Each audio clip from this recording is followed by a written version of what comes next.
viendra un Dieu roi, portant un puissant marteau, il brisera le chaos. Ô Asir, ô Giran, nos Shaïch, ô Asir, ô Giran, nos Shaïch, au royaume mortel, ses ennemis subiront la colère de la tempête. Ô Asir, ô Giran, nos Shaïch, elle viendra des bois, la reine éternelle, semant les forêts derrière elle.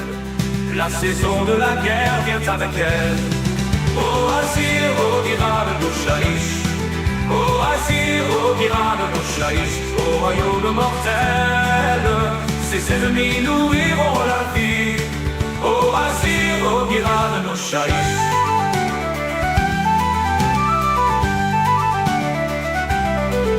Il viendra un grand nécromancien, avec ses légions sépulcrales, soumis à sa volonté. Ô Asir, ô Giran, nos Shaïch, ô Asir, ô Giran, nos Shaïch, au royaume mortel, ses ennemis le serviront à jamais. Ô Asir, ô Giran, nos Shaïch.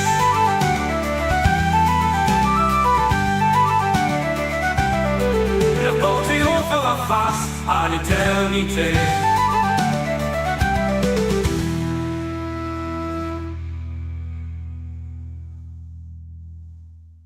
Elle viendra, un grand nécromancien, avec ses légions sépulcrales, soumis à sa volonté. Ô Asir, ô Giran, nos Shaïch, ô Asir, ô Giran, nos Shaïch, au royaume mortel, ses ennemis nourriront la vie. Ô Asir, ô Giran, nos Shaïch.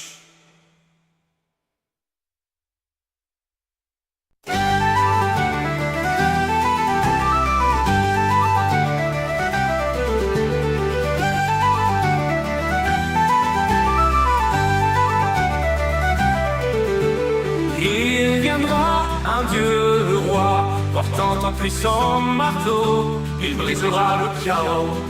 Ô Asir, ô Giran, nos Shaïch, ô Asir, ô Giran, nos Shaïch, au royaume mortel, ses ennemis subiront la colère de la tempête. Ô Asir, ô Giran, nos Shaïch, elle viendra des bois, la reine éternelle, semant les forêts derrière elle.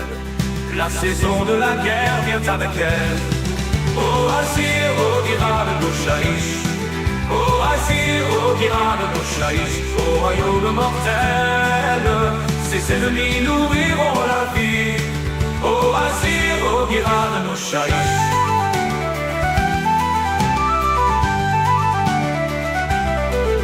Il viendra un grand nécromancien, avec ses légions sépulcrales, soumis à sa volonté. Ô Asir, ô Giran, nos Shaïch, ô Asir, ô Giran, nos Shaïch, au royaume mortel, ses ennemis le serviront à jamais. Ô Asir, ô Giran, nos Shaïch.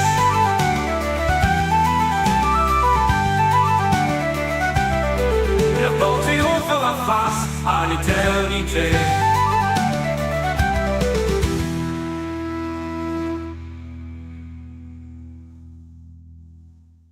Elle viendra, un grand nécromancien, avec ses légions sépulcrales, soumis à sa volonté.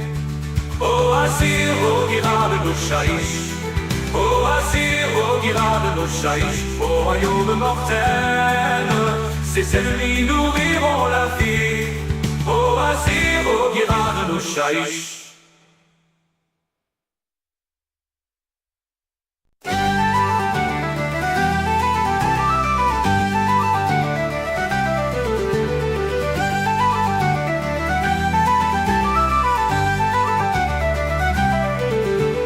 Il viendra un Dieu roi, portant un puissant marteau, il brisera le chaos. Ô Asir, ô Giran, nos Shaïch, ô Asir, ô Giran, nos Shaïch, au royaume mortel, ses ennemis subiront la colère de la tempête.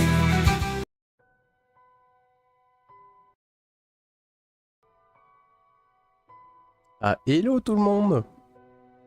Comment ça va tout le monde? Salut Lucas. Oh, comment? Salut Mickaël le chat. Bienvenue à tous dans cette petite tier list comme on l'avait fait pour les héros. Mais cette fois-ci, on va parler des figurines qui ont été... Enfin, plutôt des rôles et des unités qui ont été mentionnés dans le lore et qui pourraient avoir une figurine dans le futur. Et on parlerait aussi un peu, c'est ce qu'on voit là, vous voyez un peu des différentes figurines. On va aussi parler un peu d'espèces de wishlist que certains membres de la communauté ont fait et de discuter un peu de leur pesabilité ou peut-être de leur cohérence, un peu à quel point ils sont possibles dans l'âge de Sigmar. Parce que je me dis que ça peut être aussi intéressant. Salut Chalo Dark, hello. Motivé par ce nouveau live? Mais bien sûr, bien sûr. Et vous, est-ce que vous êtes motivé? Mettez un plus 1 dans le chat si vous êtes motivé. Allez, on va faire comme, comme tous les autres streamers. S'il n'y a pas de plus 1, moi je fais rien, moi. Hein. Non, bon, allez. Mais voilà, déjà ce qu'on va faire pour le live. Aussi, je pense que j'aimerais bien aussi un peu parler des... Juste avant, peut-être un peu des nouveautés de Warhammer Community. Avant de commencer, je mettrai les timecodes pour ceux qui regardent la rediffusion du live. Ne vous inquiétez pas, vous saurez quand commence la tier list. Aussi, j'aimerais faire des petites annonces sur les streams de la semaine prochaine. Vendredi, pas cette semaine, semaine prochaine, on va faire un petit live communautaire multi sur Warhammer Online du côté destruction. Donc moi je vais jouer sûrement un elfe noir. Donc vous pourrez jouer, ceux qui rejoindront pourront jouer peut-être des serviteurs du chaos, des peaux vertes, etc. Ça pourrait être sympa. Warhammer Online, c'est un MMORPG que j'aime beaucoup. Pour avoir joué à beaucoup de MMORPG, un de mes préférés c'est Guild Wars 2. Mais Warhammer Online, j'y reviens un peu chaque année quoi. J'y reviens jouer quelques jours parce que j'aime beaucoup le système et c'est Warhammer en même temps, c'est ça aussi. C'est Warhammer Fantasy. Mais ouais. Salut Elguri. Salut Aurelius. Plus 1, parfait, plus 1, c'est bien ça. Salut Zengdar. Mais oui. Donc voilà, semaine prochaine, vendredi prochain normalement, de la semaine prochaine, Warhammer Online. Après, je vais peut-être faire un deuxième live aussi la semaine prochaine, le mercredi soir comme d'habitude. J'hésite soit un live sur la dynamique de pouvoir entre toutes les différentes factions. Voir quelles factions sont extrêmement influentes ou extrêmement puissantes. Ont des territoires extrêmement vastes et celles qui sont un peu plus mineures on va dire quand on regarde les royaumes mortels dans leur ensemble, un peu entre guillemets pour être entre guillemets genre quelle faction est la plus forte dans le lore pour être un peu vendeur, mais vous voyez un peu l'idée, ça pourrait être sympa. Donc ça c'est prévu. Sinon aussi je vais peut-être faire plein de petits lives un peu surprise la semaine prochaine parce que dimanche soir normalement il y a une vidéo qui sort sur Monster Hunter Wilds que j'aime beaucoup, une vidéo lore sur laquelle j'ai pas mal cogité et je vais sûrement faire des petits lives Monster Hunter et on pourra multi pour ceux qui veulent quoi. Après une question que je me pose et vous pourriez sûrement me répondre, est-ce que vous préféreriez qu'il n'y ait pas de... Comment dire? Que les lives qui ne sont pas par rapport au lore, où je discute pas de lore, ne soient pas sur YouTube. C'est-à-dire qu'ils seront que sur Twitch. Et au moins, vu que sur la chaîne YouTube, les gens sont plus intéressés par le lore, au moins, vu que ça vous intéresse moins, au moins vous n'aurez pas la notification d'un live de jeux vidéo. Je me dis. Ma foi, ceux qui sont là peuvent me répondre ou ceux qui regarderont la rediffusion. Ça m'intéresse un peu de savoir un peu votre avis. Déguidigas au coup de gueule, les groupies de Lord en sueur. Ouais, j'ai fait grincer des dents je pense avec celle-là. Mais bon des fois il y en a marre quoi. Des fois voilà, j'ai besoin un peu d'extérioriser tous les pics que je me prends et qu'on se prend. Merde, voilà. Au bout d'un moment, il fallait que ça sorte, quoi. Et globalement, elle a été reçue extrêmement positivement. Genre, vous regardez les commentaires, tout est constructif. Beaucoup sont d'accord avec moi. Il y a genre 4-5 personnes, évidemment, qui soit étaient extrêmement pas d'accord, soit ont répondu. Genre, j'ai pas compris, je crois qu'ils étaient dans leur monde. Ils ont commencé à me faire tout un exposé sur pourquoi ils aiment pas AOS, alors que c'était pas vraiment le sujet, mais ils ont trouvé que c'était le bon moment pour. Voilà, c'était leur moment pour exposer, pour faire leurs exposés, etc. Il y en a aussi qui ont juste pas compris que je parlais des anti-AOS, et ils pensaient que je parlais de tous les joueurs Old World. Ceux-là, ils ont pas compris la vidéo, par contre. Ils se sont sentis immédiatement visés personnellement. Et moi, j'ai envie de dire, si vous vous sentez visé, vous faites peut-être un peu partie du problème, en somme. Mais voilà, bref. Enfin, voilà. Oui, je préfère... salut Captain Kiwi, oui, je préfère le JV sur Twitch. Ok. Bah, je pense que je ferai ça. Alors, quand je ferai des lives juste jeux vidéo... Comment je pourrais faire? Je les mettrai peut-être dans les lives prévus dans l'onglet en direct, où vous voyez un peu quel live il y a à quelle date. Mais je préciserai dans le titre que c'est sur Twitch. Et il y aura un lien, mais il n'y aura pas le live sur YouTube. Je pense que c'est plus simple comme ça. Et au moins les gens sont au courant, quoi. Voilà. Je pense que c'est le meilleur, la meilleure méthode, en somme. Perso, pas dérangé par notre contenu. Bon. Ça fait plaisir à entendre. Après, je sais pas si c'est le cas de la plupart des gens, c'est ça le truc. Fallait sortir les popcorn pour cette vidéo. Ah oui. Et je l'ai prévenu à l'avance. Hein. Pendant la vidéo, j'ai dit, sortez le popcorn, c'est le moment.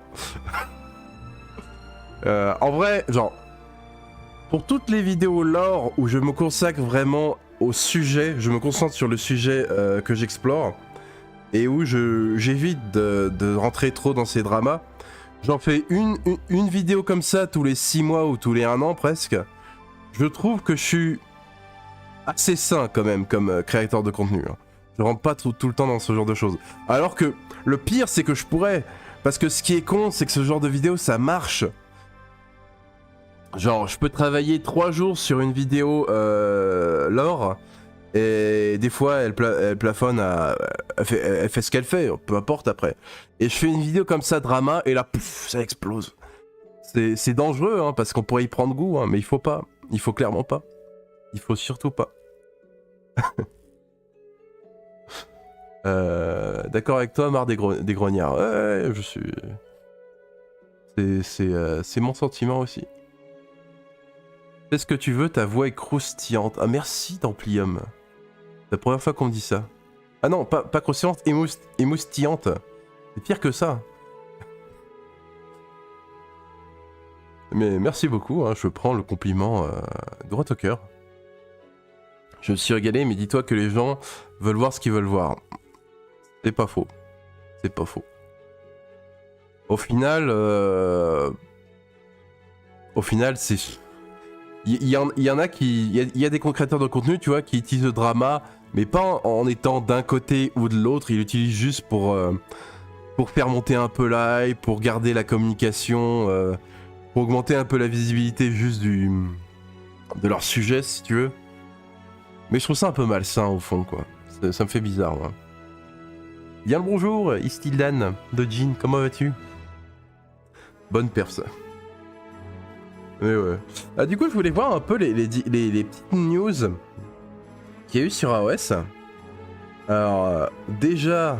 Alors ça fait zizir. On a un petit livre sur Ushoran, là, qui est en route. Alors, la couverture est magnifique, là.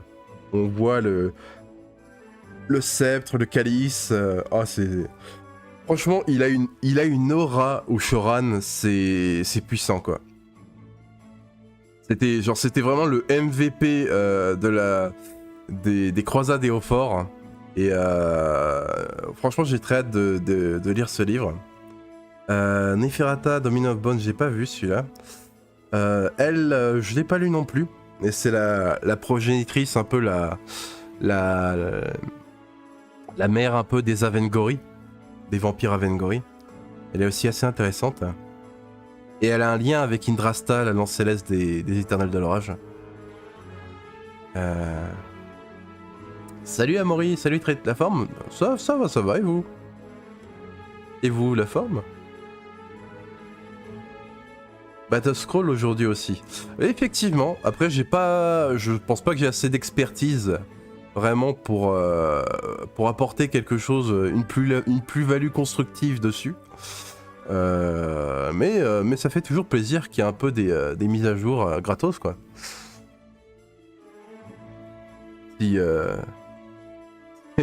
Si c'était que 2 mois, toutes les règles maintenant devraient être gratos et en ligne. Ça simplifierait beaucoup de choses, mais bon. Après, l'avantage un peu des Battletomes qui sortent au fur et à mesure, c'est qu'on a aussi du nouveau lore dedans. Mais bon. J'aime cette métaphore. On peut amener un cheval à un point d'eau, mais pas l'obliger à boire. Oh, c'est très profond, ça. Oh. Je vais la garder, celle-là. Je vais la voler. Moi, je veux une faction full humaine pour City of Sigmar. Alors, je peux comprendre que des gens veulent cette faction un peu vanilla, complètement humaine. Le truc, c'est que dans le lore, c'est pas vraiment ça. Dans le lore, les cités sont très mixtes, en fait. C'est très cosmopolite, les cités de Sigmar. Donc, moi, bizarrement, alors je comprends du coup que ceux qui veulent vraiment une armée humaine, full humaine, mais moi, bizarrement, j'ai l'effet inverse. J'aimerais voir des unités mixtes des cités de Sigmar. C'est-à-dire que dans les Homefair, j'aimerais voir un elfe avec au moins un elfe, un nain, peut-être un ogre, enfin je sais pas. Un ogre, c'est vrai que ce serait un peu trop comme gabarit. Mais genre des elfes et des nains mixés dans de l'eau. Ce serait cool. Mais ils ont l'air de partir dans le full humain, en tout cas du côté représentatif de ce qu'on voit dans les armées. Ce que je comprends. Parce que AOS, ça pas vraiment, dans l'ordre en tout cas, n'a pas vraiment cette faction entièrement humaine, entièrement un peu classique, que certaines personnes... Beaucoup de gens d'ailleurs qui apprécient la fantasy, on voit dans D&D, le perso le plus créé de tous, la race la plus utilisée, c'est les humains. Parce qu'il y a des gens, même s'ils aiment le fantastique, ils ont besoin de cette représentation un peu d'eux-mêmes dans l'univers, quoi. Et c'est vrai que les Éternels, c'est pas vraiment ça. Parce que même s'ils ont été humains, c'est clairement plus des humains. Donc il reste les cités de Sigmar, en fait. Et c'est pour ça qu'à mon avis, on va vraiment avoir peut-être que des figurines humaines pendant longtemps, quoi. En tout cas, en nouvelles figurines.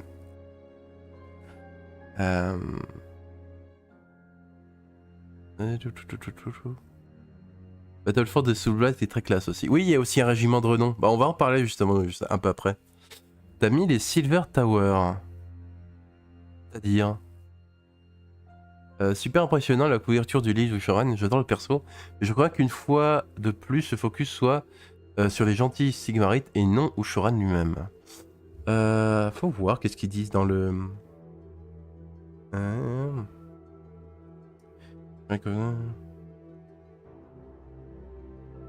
Effectivement, ça a l'air d'être peut-être une cité humaine qui essaie de faire face au roi de la cour de l'été.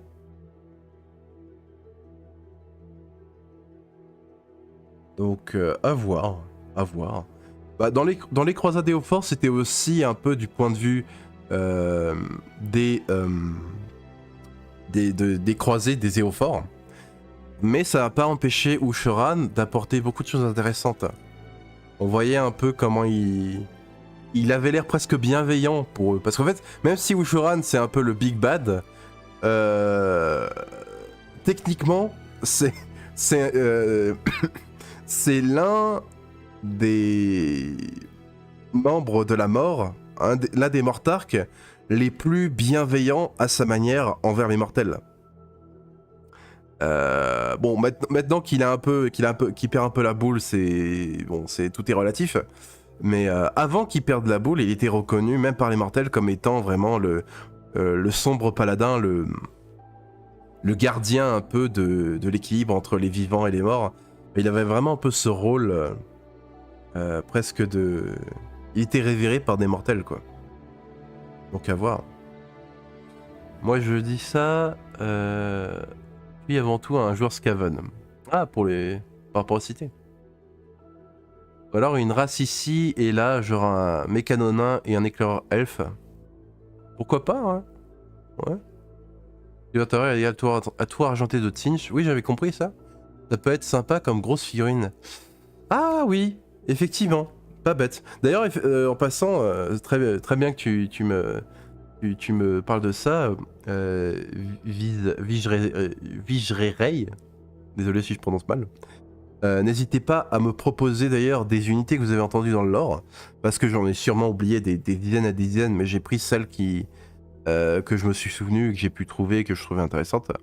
Mais ça te fait aucun doute que j'en ai oublié moult. Et ouais, clairement, celle avec la tour d'argent, je vais la rajouter. Très bonne idée. Alors, elle est où la tour d'argent? Je vais essayer de trouver un artwork de la tour d'argent. Je la mets juste dans les images, comme ça j'oublie pas.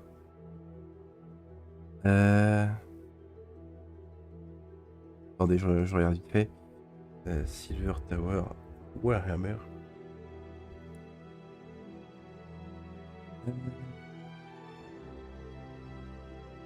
Voilà la fameuse tour.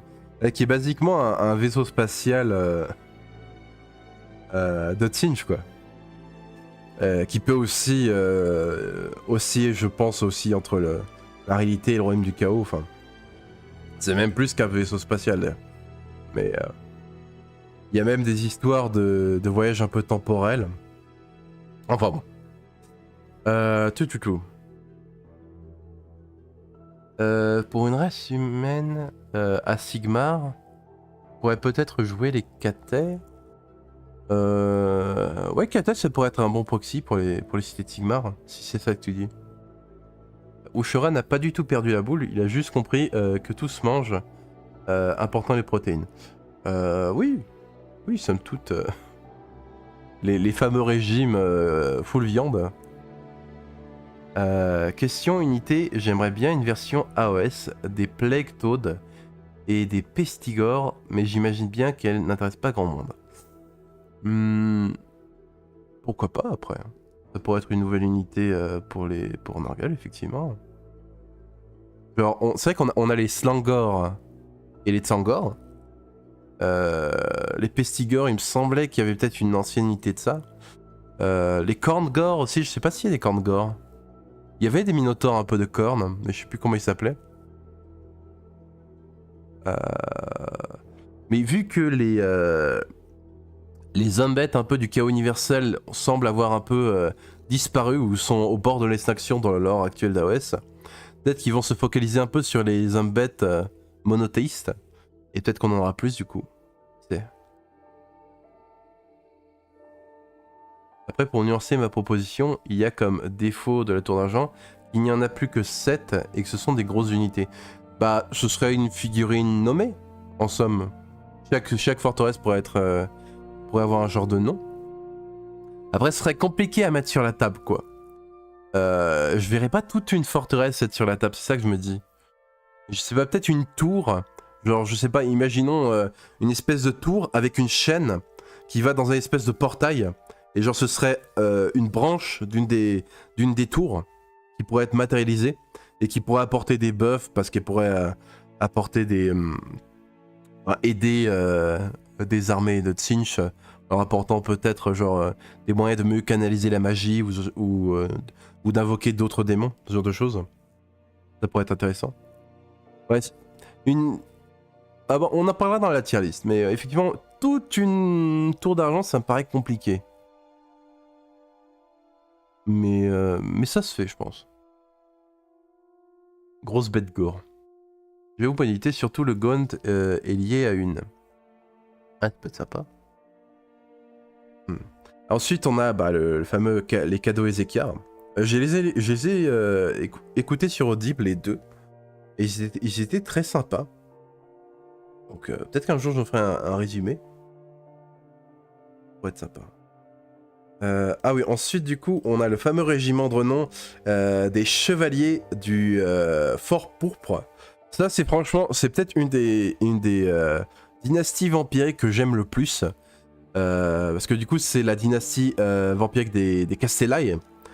Celle qui est du coup, bah, on le voit un peu plus bas, c'est la dynastie du coup du prince Vordrai, qui est une nouvelle figurine magnifique. Elle pète. Qu'est-ce qu'elle pète celle-là? Et ouais, leur lore est intéressant parce que vraiment tous ces vampires, c'était de grands guerriers quand ils étaient mortels. Ils ont reçu le baiser de sang parce qu'ils se sont distingués au combat contre d'autres Castellets. En fait, c'est vraiment les dragons de sang de AOS, pour faire simple. Pour résumer un peu. Ce qui est intéressant d'ailleurs en plus dans le fort pourpre, c'est que comme la forteresse est entre guillemets enchantée, elle se téléporte à différents endroits des royaumes mortels. Et ce qui fait qu'ils ont l'air d'avoir, vu qu'ils sont mobiles, ils sont moins dépendants un peu des seigneurs un peu inféodés à Nagash. Enfin, je pense qu'ils obéissent toujours à Nagash, mais c'est un peu des électrons libres. Et du coup, dans la forteresse, il y aurait des hôtels de différents dieux de la guerre, mais toutes sortes. Genre, il y en a sûrement qui vénèrent Nagash mort, l'aspect un peu de Nagash qui récupèrent les morts sur les champs de bataille. Mais il y a genre aussi des hôtels Kainites. Il y a des anciens Kainites parmi eux. Ou je suis sûr qu'il y en a qui vénèrent Sigmar, ça se trouve aussi. Enfin, ils sont assez ouverts quant à ceux qui rejoignent leur dynastie. Et aussi, ils massacrent pas tout le monde de manière cruelle. C'est-à-dire que s'ils attaquent une cité et qu'ils découvrent qu'ils ont forgé un type d'arme unique ou qu'ils ont inventé un style de combat original qui leur est propre, ils vont leur demander de leur enseigner à faire ces armes ou de leur enseigner cette méthode de combat, et en échange de quoi ils épargnent tout le monde.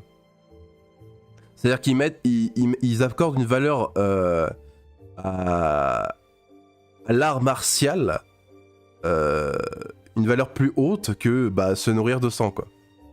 Et ils sont grave stylés en vrai. Ils sont grave stylés. Ça c'est... Donc il y a un régiment de renom sur eux. D'ailleurs, un régiment de renom, il sera jouable par qui? Genre que les Soulblight? Armée de renom. Eh non, mais les armées de renom, non, il me semble c'est pas comme les régiments de renom. J'ai dû me tromper.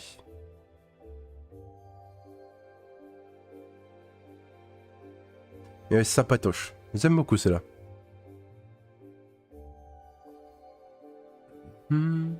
Personnellement, j'aimerais plus de variété niveau démon, de cornes, 3 sanguinaires, figure de sang, et Juggernaut c'est peu. Après, c'est compliqué d'ajouter de nouveaux types de démons, j'ai l'impression. Parce que c'est établi depuis longtemps, en fait, dans l'or, qu'il y a ces types de démons. Donc je pense que ce serait compliqué de les faire un peu sortir de nulle part. Mais au moins avoir de nouveaux sanguinaires serait cool, quoi, clairement. Même s'ils tiennent toujours la route malgré la rage.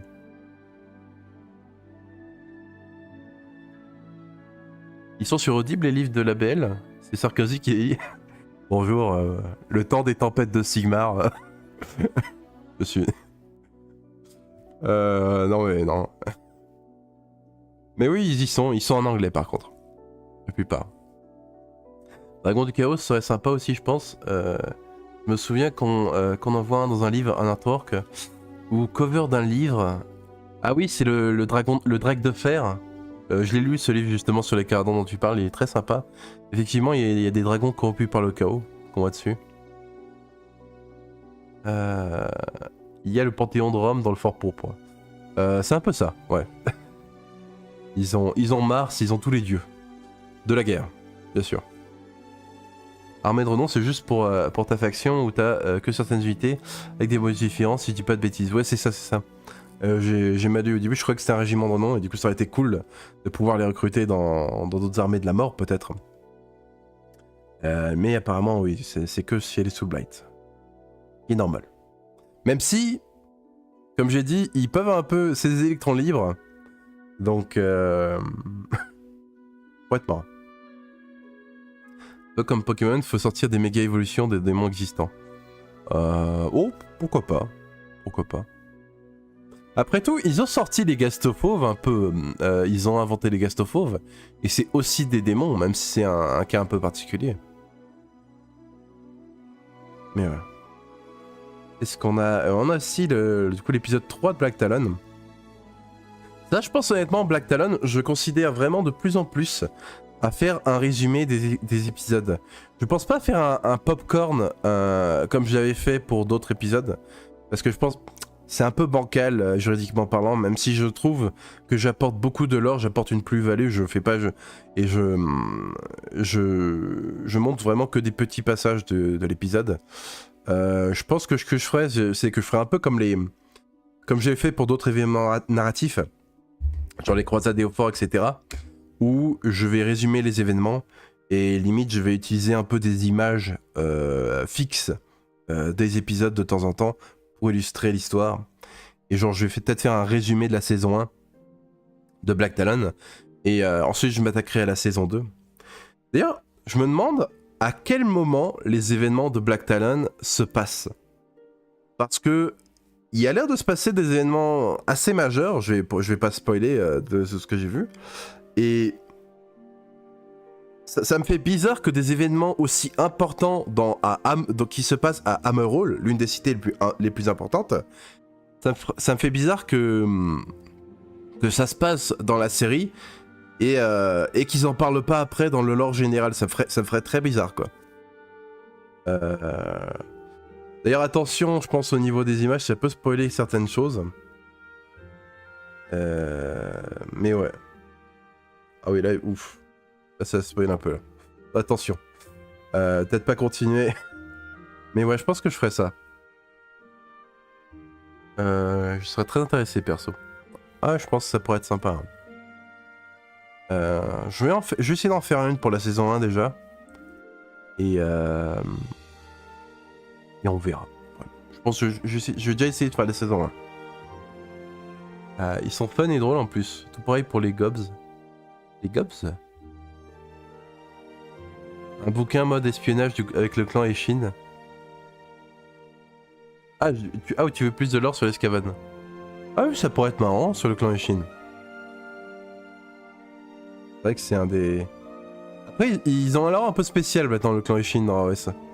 Genre, ils font des deals un peu bizarres avec des créatures de l'ombre, genre des démons de l'ombre, qui ont l'air d'être aussi liés un peu à Malérion. Donc, c'est à se demander ce qui se passe. Mais ouais.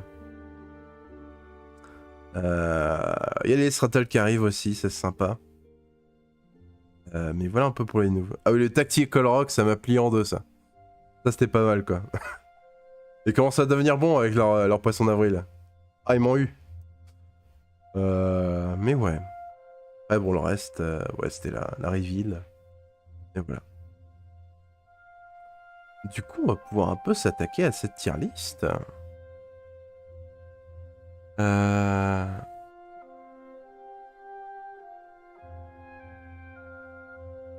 Pour les Gobs. Un groupe... Ça fait penser aux jeux vidéo de gobelins assassins. Genre, t'as un gobelin assassin, un assassin du clan Eshin. Ils sont sur la même cible. Et ils arrêtent pas de se faire foirer l'un l'autre. Et tout le livre, c'est ça. Et ouais. Donc, alors, nous allons donc parler des rôles et des unités que je trouvais intéressantes et qu'on pourrait voir dans le futur arriver dans certaines armées. J'en ai quelques-unes, mais là du coup je vais essayer d'ajouter la... Ah non, c'est pas ça que je veux faire. Ah voilà. Essayer d'ajouter déjà la tour d'argent. Hop. Voilà. Donc voilà. Alors, il y a étrangement, d'ailleurs, en parlant de la tour d'argent, il y a beaucoup de vaisseaux. Beaucoup de potentielles unités de vaisseaux volants. Dans différentes factions. Et genre, je commence vraiment à me demander s'ils vont pas nous faire un genre de Man of War mais version aérienne pour AOS. Genre on a des vaisseaux Caradron et d'autres vaisseaux dont on va parler justement là après. Il y a vraiment un potentiel pour un jeu comme ça dans AOS, un genre de Man of War de vaisseau volant. Oui, je pense qu'on aura un Man of War volant un jour. Oui, c'est ça. Alors, on va déjà commencer par... Hop. Tac. Hop. Alors, par les coques fortes ou les méca forts. Donc, ce qu'on voit là. Alors, je vais le mettre en grand.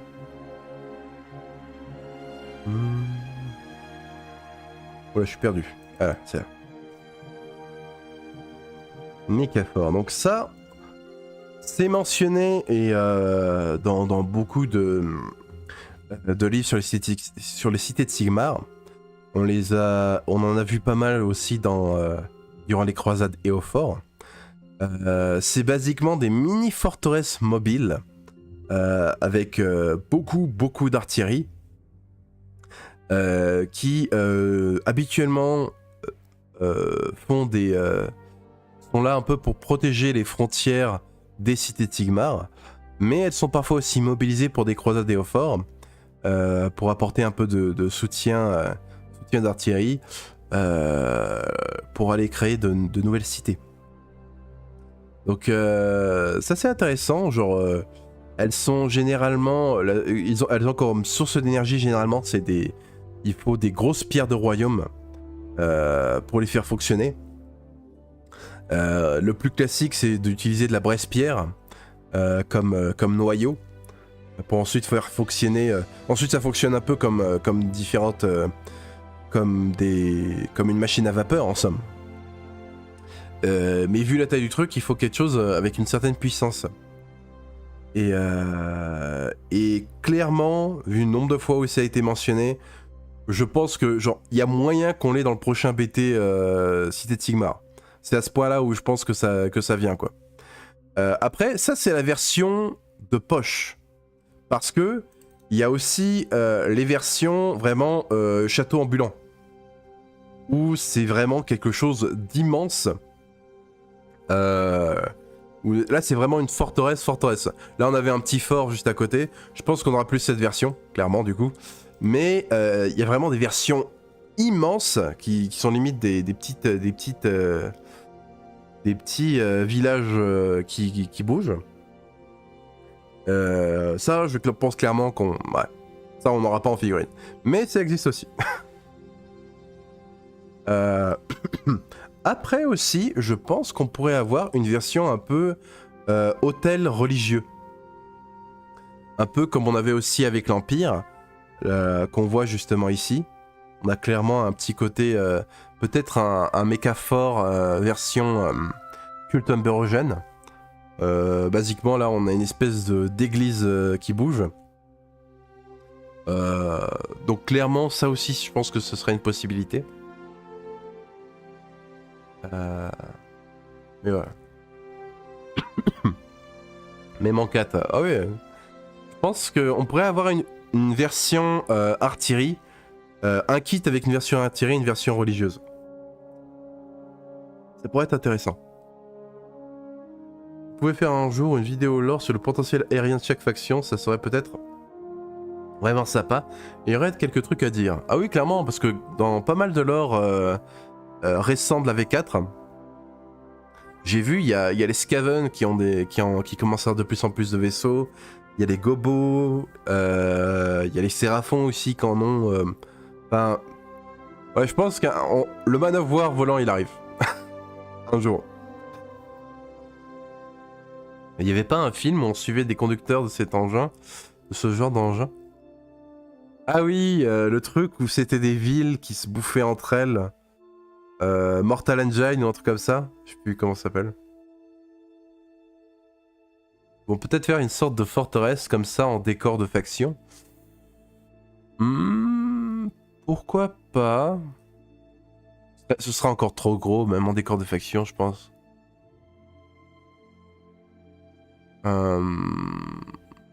Puis habituellement, les décors de faction, ils sont fixes, ils bougent pas vraiment. Pour la plupart en tout cas. Et là, ce serait vraiment un truc mobile. Donc je pense que ce sera plus une unité qu'un décor de faction. Mais ouais, donc en ce qui concerne donc, du coup les méca forts, je vais les mettre ici. Donc hop, pour moi ça va être à 99,99%, ça arrive. Et plus on va être bas, plus je pense qu'il y aura moins de possibilités, on va dire, dans la tier list. Mais déjà, méca force, ça paraît pas mal. Alors eux, comme je dis, bon, je pense pas qu'on aurait un truc de cette taille. Pour moi, ici, il y a peu de chances qu'on ait le modèle, le gros modèle.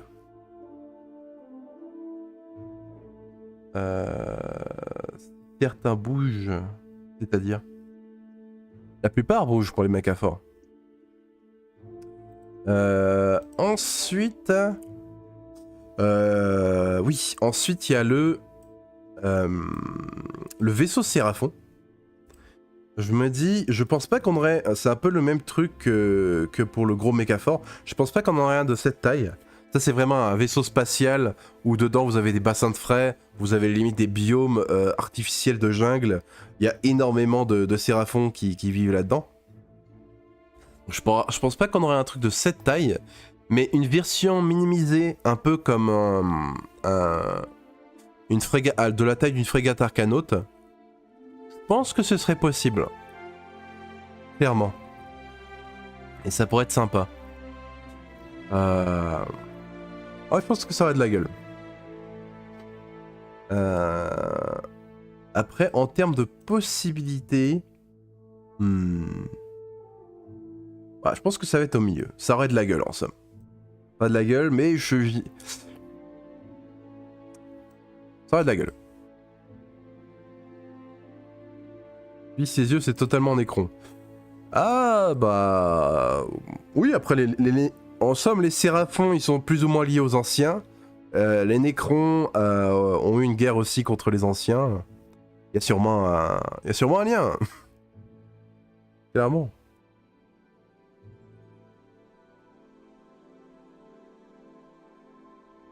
Faut un format Armageddon pour AOS. C'est lequel le format Armageddon? Est-ce que c'est un peu le Man of War de 40k? Armageddon.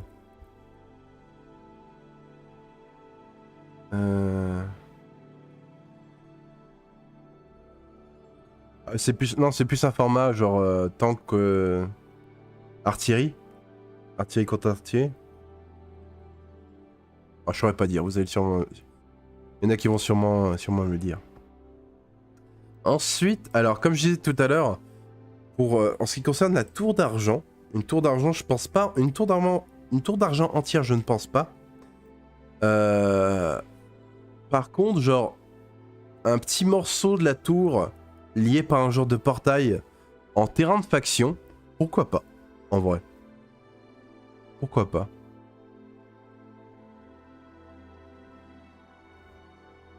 Il y aurait peut-être des Tripotanus pour les Séraphons.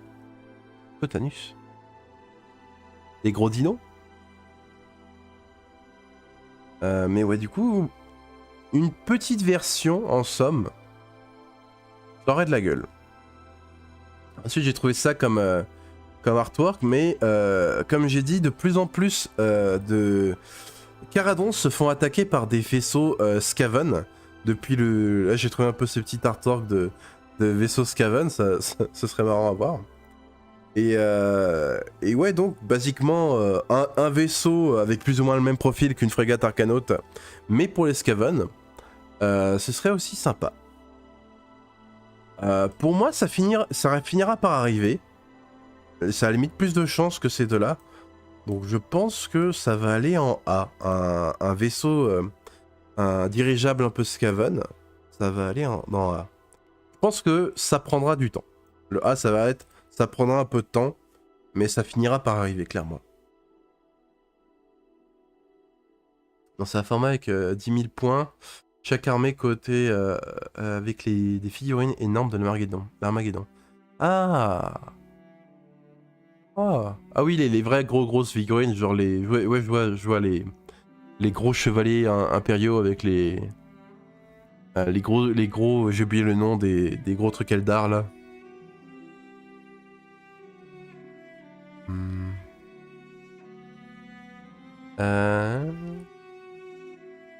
Bonjour tout le monde, salut Sonner Ivan, comment ça va? Le Tripotonus c'est glissant comme terrain presque Saneshi. Je ne connais pas, je vois pas de quoi on parle. Ensuite, pareil, cette fois-ci il y a la même chose, je le mettrai là aussi. Il y a des gens en plus qui ont fait des conversions de ces trucs. Hop, c'est dans le lore, il y a aussi ça qui est mentionné. C'est des grottes, des Gloomspite qui ont réussi à prendre le contrôle d'un stratopore Caradron. Ils ont genre drogué des Caradrons avec des champignons pour les forcer à les mener au stratopore et ils ont réussi à en prendre le contrôle pendant quelques temps. Ils ont fini par le perdre, mais du coup ils ont sûrement gagné, en fait réussi à obtenir des vaisseaux Caradron. Et justement dans le livre dont on parlait tout à l'heure, il y a un petit passage, le livre sur les Caradrons avec le dragon de fer je crois, avec un dragon du chaos sur la couverture. À un moment donné, ils se font attaquer par un dirigeable gobelin, mais il est pas vraiment comme ça, il est fait en bois limite. Il est fait de briquet de broc, et quand les Caradrons ils le voient, ils se disent « Mais comment est-ce que ça vole ce truc? Comment est-ce qu'ils peuvent être à cette altitude avec cette merde ?» et ils bug, au début ils tirent pas tout de suite, ils sont en train de bugger en se disant « Mais comment ça fonctionne ce truc ?» C'est un peu le moment... ça fait un peu, c'est un peu référence je pense à comment la technologie des orques fonctionne dans 40K où il suffit qu'ils y croient et ça fonctionne. Et là c'était un peu ça. Mais là le côté où ils ont gonflé un squig pour flotter, c'est pas mal aussi comme concept. Bon, pour t'expliquer, pour ne pas laisser seul, le Triponalus est un dinosaure gay. Ok, pourquoi pas. Hein. Why the fuck not. Amaury, la cité de la lune. Oui, c'est vrai, du coup ils utilisaient aussi ce stratopore pour essayer de... Ils ont basiquement eu un programme spatial temporairement où ils essayaient depuis le stratopore de se propulser sur la mauvaise lune. Ça c'était marrant. Aussi, c'est aussi dans les aventures de Drake Flint, ça aussi. Drake Flint, ça a l'air d'être un personnage intéressant aussi. J'ai lu des livres sur les Caradrons, mais pas encore sur lui. Ça pourrait être sympa. Mais ouais. Eux aussi pourraient avoir un vaisseau, ça pourrait être sympathique. Ah oui, encore un autre vaisseau, cette fois-ci des Caradrons. Parce que le plus gros vaisseau qu'on voit habituellement, c'est les frégates. Sauf qu'il y a aussi ça. Genre, là, ce que vous voyez là, c'est une frégate. Le plus gros vaisseau qu'on voit dans le Wargame. Et vous avez ça. Espèce de porte-avions Caradron, quoi. Genre, il y a d'autres vaisseaux qui peuvent se poser sur le vaisseau. Ça me paraît très compliqué en termes de taille de l'avoir sur la table. Mais un modèle au-dessus encore de la frégate Caradron qu'on a, ce serait... un plus gros modèle encore, ce serait sympa quoi. Pas de la gueule aussi. C'est un dessin de John Blanc, je crois, dans le style, par rapport au style graphique. Ouais, je crois que je reconnais un peu les couleurs qu'il utilise. Mais ouais, celui-là, il aurait de la gueule aussi. C'est l'Ironclad le plus gros des 3 vaisseaux, non? Oui. Merci, c'est l'Ironclad, autant pour moi. J'ai confondu. Donc ça ouais, c'est les vrais vaisseaux de guerre Caradron. Du Squig nourri au Chili pour ça. Ouais, ça paraît compliqué de faire la même version en Squig. Mais impossible n'est pas grotte. Les Squigs, c'est une sacrée biotechnologie, il faut pas la sous-estimer. C'est ça un stratopore? Non. ça c'est un gros vaisseau, mais c'est pas encore un stratopore. Attendez, je vous montre un peu un stratopore en comparaison. Alors, attendez. Caradron. Alors ça, c'est un stratopore.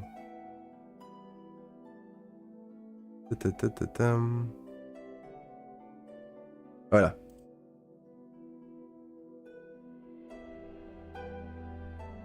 Hop. Ça, c'est un stratopore.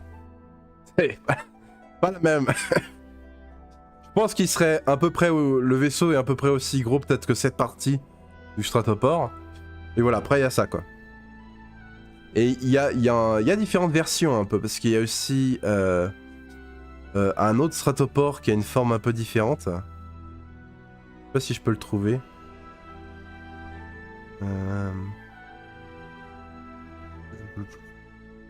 Ah voilà. Ça c'est Barak Zone. Donc ça c'est le stratopore de Barak Nar, si je dis pas de bêtises. Et ça c'est Barak Zone, où ils ont plus une immense sphère qui leur permet d'être assez bien défendus. Ils ont résisté à un siège de Tsinch pendant assez longtemps d'ailleurs, à Barak Zone.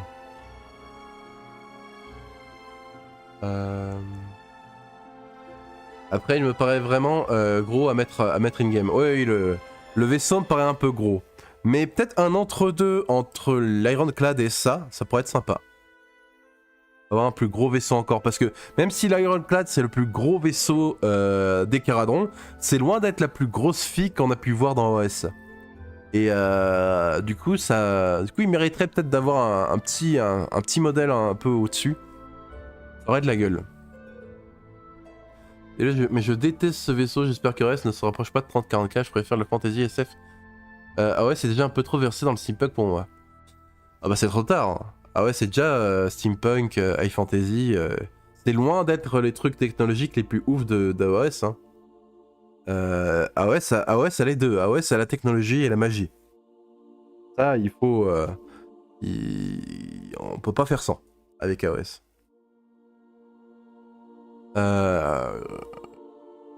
Des conversions des Caradron en MP. Ah oui, t'avais fait des conversions, je me souviens. Elles avaient de la gueule.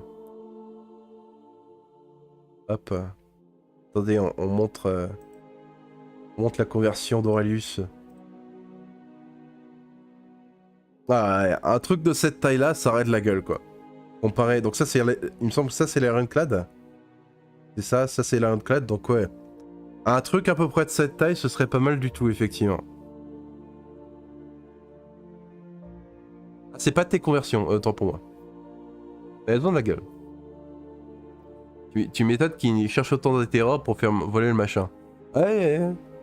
En plus, les terrors, ils savent pas encore trop d'où ça vient. Y a pas un consensus sur l'origine de la terror. Il y en a qui pensent que c'est le souffle de Grogny un peu, ou que c'est des restes un peu des merveilles qu'il a créées. Il y en a qui pensent que c'est une version diluée de Chamonite, la pierre de royaume de Chamon. Donc il y a différentes théories quant à l'origine de la source d'énergie de la technologie Caradron. Quand tu regardes le ciel et tu vois des couilles de nains, ça fait pas ouf. Et quoi? Ah, des couilles de nains? Ah ouais, d'accord. Oh, magnifique. Parce qu'en vrai, les Caradron et les Votan, il n'y a pas grande distance. En somme, c'est plus des aéronautes, les Caradron. Ils arrivent pas encore... Enfin, il y en a qui ont réussi. Genre, je crois que Barak Ziflin a réussi à aller dans l'espace, dans le vide éthérique. Mais la plupart n'arrivent pas encore à aller dans l'espace. Même si ça pourrait changer dans le futur, en somme. Les Séraphons, par contre, c'est un peu leur territoire, l'espace. Même si on sait qu'il y a d'autres trucs dangereux dans l'espace, pas clair, genre des entités presque du vide, qui sont peut-être aussi dangereuses pour les Séraphons. D'ailleurs, beaucoup pensent que c'est un truc comme ça qui a fait tomber le Talaxis à Gur et qui a provoqué le Gnarlroot, qui a fait muter le Gnarlroot, le bois noueux à Gur, où s'est passé justement une saison de Warcry et Underworld. Donc c'est pas forcément safe le vide éthérique, mais bon, certains Caradron y arrivent. Ils arrivent à y aller, il me semble.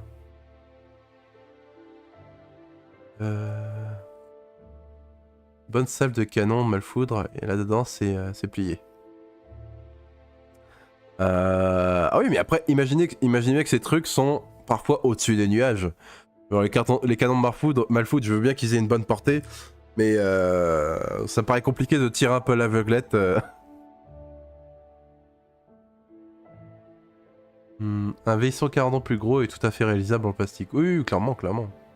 C'est sûr que la moitié des Malfoudres explosent. Oui, c'est pas aussi les plus fiables, c'est sûr. Salut, attends, mais comment les Caradrons n'arrivent pas à conquérir les 8 royaumes avec une telle technologie? Le fait est que ils s'en foutent. En fait, en un sens, ils dominent une grande partie du ciel des royaumes. Genre, les voies aériennes, c'est presque les rois de toutes les voies aériennes. Ils s'en foutent en fait de la surface, en somme. Et aussi, ils ont moins une politique expansionniste et plus une politique de capitalisme en fait. Ils cherchent à faire du commerce. Ça leur apporterait pas grand chose, si tu veux, de conquérir des endroits à la surface, quoi. Et c'est plus ou moins les maîtres de Shamon, quoi. Même si, bon, Tsench aussi, il aime bien Shamon, donc ils ont pas mal de fights avec lui, mais... avec ses serviteurs.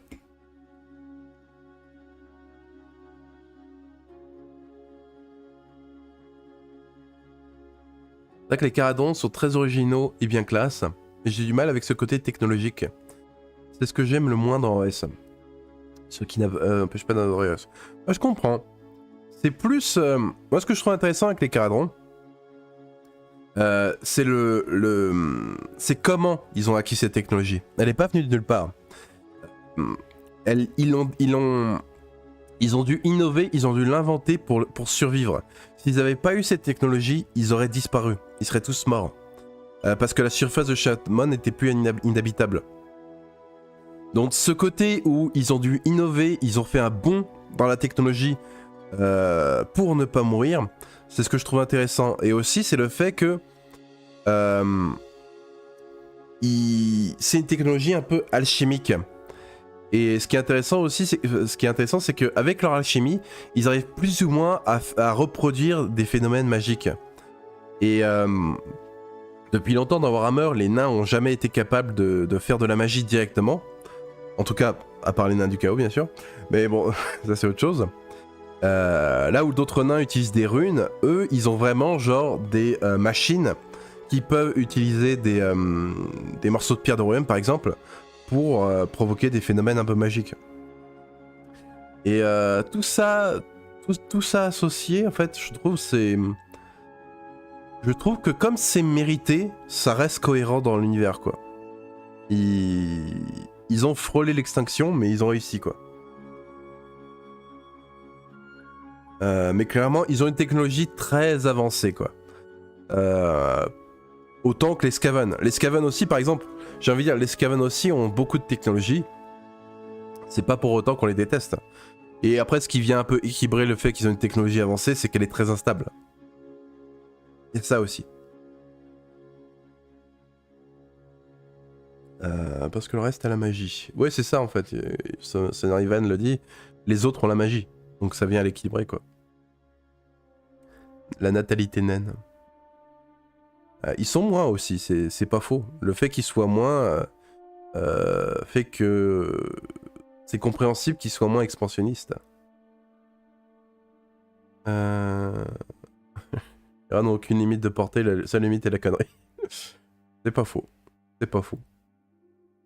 Et puis peut-être ils sont pas hyper nombreux les Caradrons, donc pour conquérir c'est compliqué. Ouais, c'est un bon point. Une mage dans les bouquins de Dreki qui se pose la même question. Laquelle de question? Alors le maître de Shaman, c'est Skragrott, on va se calmer. Bon, en ce moment, alors, c'est vrai que j'ai pas encore sorti la vidéo sur le nouveau lore des Gloomspite, mais en ce moment, Skragrott, c'est pas la joie. Hein. Pour teaser un peu la vidéo sur les Gloomspite qui arrivera dans les prochaines semaines, il a perdu sa capitale, le con. Hein. il est maintenant il est en mode clodo à fuir là. Donc ouais, il est pas au top là. Comment ça s'exploite lecteur or? Faut s'imaginer... Ah bah tiens, attends, il y a un autre artwork là-dessus. Faut s'imaginer... Alors ça pissera à dire. Faut s'imaginer des aspirateurs. Littéralement. Voilà comment s'exploite les terres or. Voilà. Les caradrons, ils minent des nuages avec des aspirateurs. Voilà. Et ça fonctionne. Du coup, le gaz qu'on voit un peu coloré, c'est de l'éther or. Et ils arrivent, par un procédé alchimique, à le condenser pour le transport et à le solidifier. Ils en font des lingots. Mais ces lingots, ils deviennent hyper instables. Faut s'imaginer que c'est vraiment des lingots de nitroglycérine, quoi. donc voilà. Mais c'est ça que ça ressemble.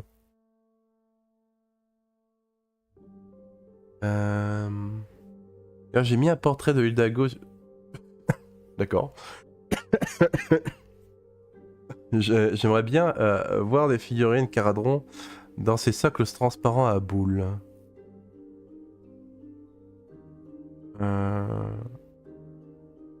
Genre boule à neige. Les yeux, la magie et la science sont pas opposés. Durant l'Antiquité romaine, la première machine à vapeur fut vue comme de la magie. Oui, c'est sûr. C'est sûr. Les technoscaven. En plus, là, ce qu'il faut se dire aussi, c'est que les royaumes mortels, c'est littéralement les vents de magie cristallisés. Donc à partir de là, tout est infusé de magie. Même les gens.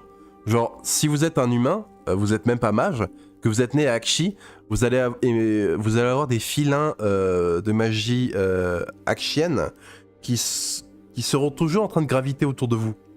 Même si vous voyagez dans un autre royaume. Parce que des mages peuvent observer, c'est justement ça.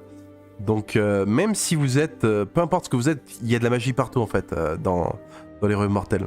Parce qu'ils sont la magie en fait. C'est inévitable. C'est pour ça que la magie est un peu plus accessible d'ailleurs que dans, par exemple, Warhammer Fantasy. Et c'est d'ailleurs aussi pour ça que certains humains, il me semble, maintenant ont la capacité, alors ça n'a pas été confirmé, mais certains peuvent manipuler différents vents. Là où avant, ils étaient vraiment limités à un seul.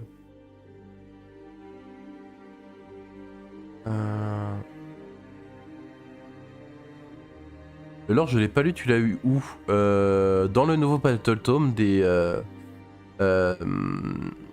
Gloomspite, le tout nouveau, celui qui est sorti il y a pas longtemps. Comment les Caradrons ne conquèrent pas les 8 royaumes avec leur techno? Pas, tu as posé la même question. On y a répondu tout à l'heure. Mais en gros, pour répéter, ils sont moins nombreux parce que ils ont une plus faible natalité. Il y en a qui ont relevé ça et c'est très, très intéressant. Et aussi, ils n'ont pas une politique expansionniste. C'est des marchands en fait avant tout, les Caradons. C'est vraiment, c'est une nation du capitalisme avant tout.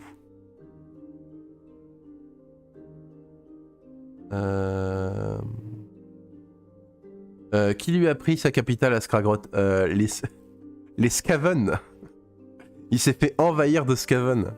Ce qui était marrant, c'est que d'ailleurs, à la chronique des Croisades de Hautfort, il y a une scène justement où il y a Skragrott qui est dans son asile, où il enferme différents voyants pour l'aider à localiser les apparitions de la mauvaise lune. Et il y a certains de ces voyants qui commencent à avoir des visions justement à l'avance de la Malrune qui approche. Et à un moment donné, il y a même un de ces voyants qui explose dans une explosion de flammes vertes et qui passe à deux doigts de tuer Skragrott. Et Skragrott est en mode ah, maintenant c'est personnel. Genre il est en mode je vais attaquer de front les Skaven. Et ensuite on lit le nouveau Battle Tome des Gobelins en mode et Skragrott il est en pleine panique en mode merde. Genre il a essayé de faire face aux Skaven et au final il s'est fait retrancher à sa capitale et ils ont même pris le contrôle de la plupart des souterrains. Enfin bref, il a perdu le contrôle de sa capitale et commence à fuir vers la surface. Et à un moment donné je me suis même demandé est-ce qu'ils vont pas commencer les Gloomspite à utiliser de plus en plus de machines volantes justement pour fuir les Skaven. Ça ce serait marrant comme évolution. Mais bon, il est en pleine panique là, Skragrott. Mais je trouve que ça lui va bien d'être en mode, il limite un peu classe en mode ouais, je vais me faire les Skaven.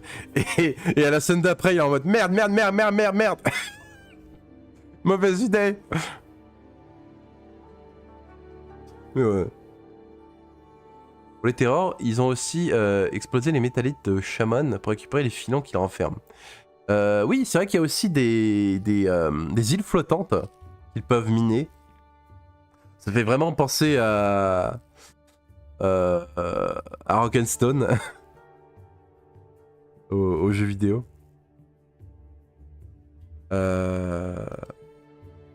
Deep Rock Galactic, voilà, ça m'est revenu. Franchement, un jeu comme ça avec les caradrons, ce serait ouf. Pas génial. La magie a une odeur du coup. Sûrement. Parce qu'en fait, le Witch Sight en anglais, ce qu'ils disent, la capacité à détecter la magie, la plupart voient avec les yeux, mais certains ressentent la magie différemment. Certains peuvent entendre des sons particuliers, des fréquences particulières, pour reconnaître tel vent de magie ou les différencier. Il y en a qui peuvent du coup aussi le faire à l'odeur, effectivement. Ça dépend des individus. La magie pure. Les galettes. Je dis passer à côté alors. Ah oui, t'es bon. Les seuls moments où un caradron attaque, c'est quand on touche au Grisby. Ah oui, c'est... Si à un moment donné, leur intérêt et leur intérêt économique sont mis en danger, alors là, t'as toute l'armada unifiée de tous les stratopores qui arrivent sur le cul de l'ennemi, mais alors ils vont faire un petit bombardement orbital, petit napalm quoi, c'est vraiment terre brûlée. On touche pas à leur pognon, ça c'est sûr.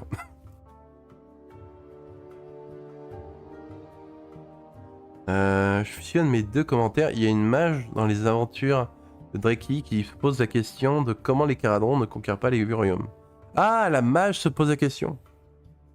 Je suis sûr que les caradrons pensent qu'ils sont la nation supérieure et je suis sûr qu'il y en a effectivement qui pensent qu'ils pourraient contrôler tous les royaumes. Et ça paraît compliqué et je pense pas que ça me paraît être un investissement dangereux. Ce que les caradrons ne font jamais. Ouais, du coup, si il paume à sa capitale, il a plus d'asile fongique. Alors que c'était cool, je trouve. Oh, je suis sûr qu'il va trouver un moyen de le bouger. D'emmener ses différents voyants avec lui.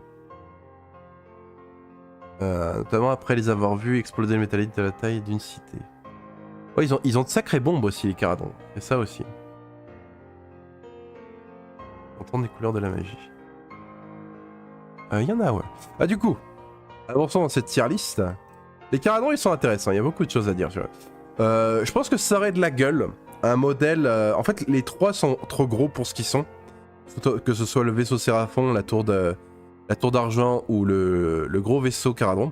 Mais une version un peu plus petite... un peu plus grosse que les...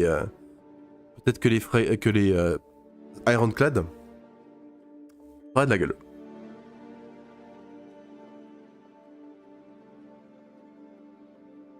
Ensuite, au niveau des Idoness, tiens, je vais me référer à ma liste.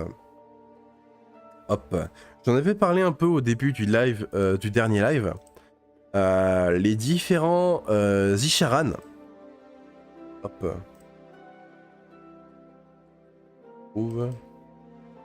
Il y a différents rôles de mages en fait Idonette, qui s'appelle du coup la caste des Isharan, qui sont mentionnés. Oh, c'est pas le bon ça. Voilà, attendez. Hop, voilà. Qui sont mentionnés par-ci par-là dans le lore. Du coup, il y a les Isharan Embelor, qui sont les mages qui domptent les bêtes des Idoness.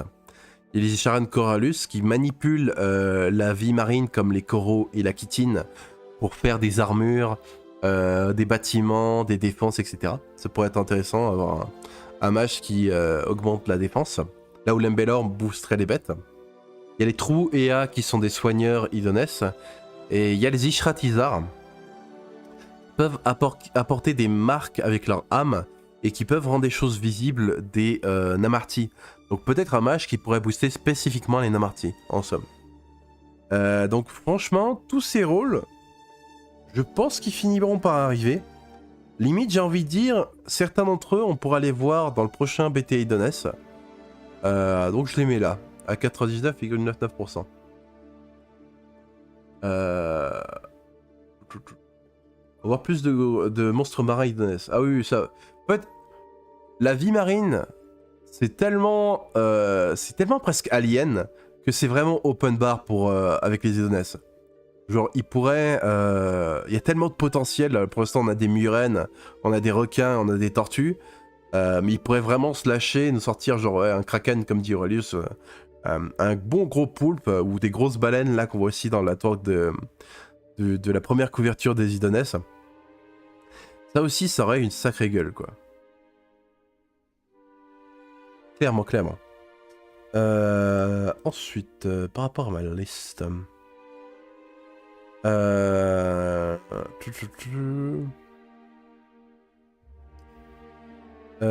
oui, ici j'avais mis celle-là.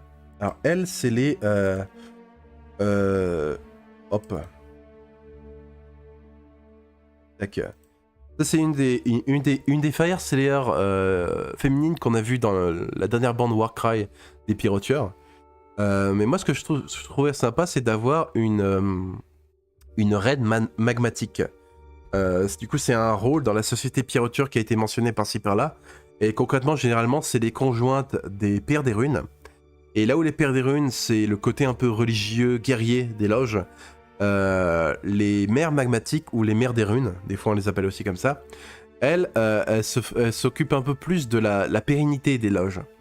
Elles s'occupent du côté un peu économique, des échanges, de la politique, des défenses des loges, etc.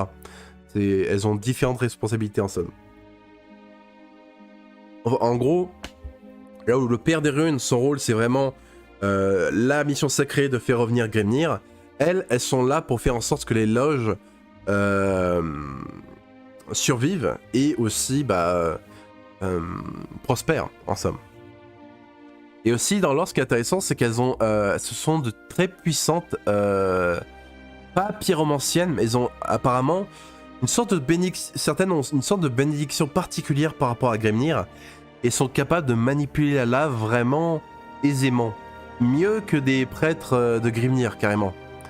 C'est pour ça que d'ailleurs qu'elles sont aussi souvent en charge des défenses magmatiques, et qu'elles vont complètement modeler les volcans.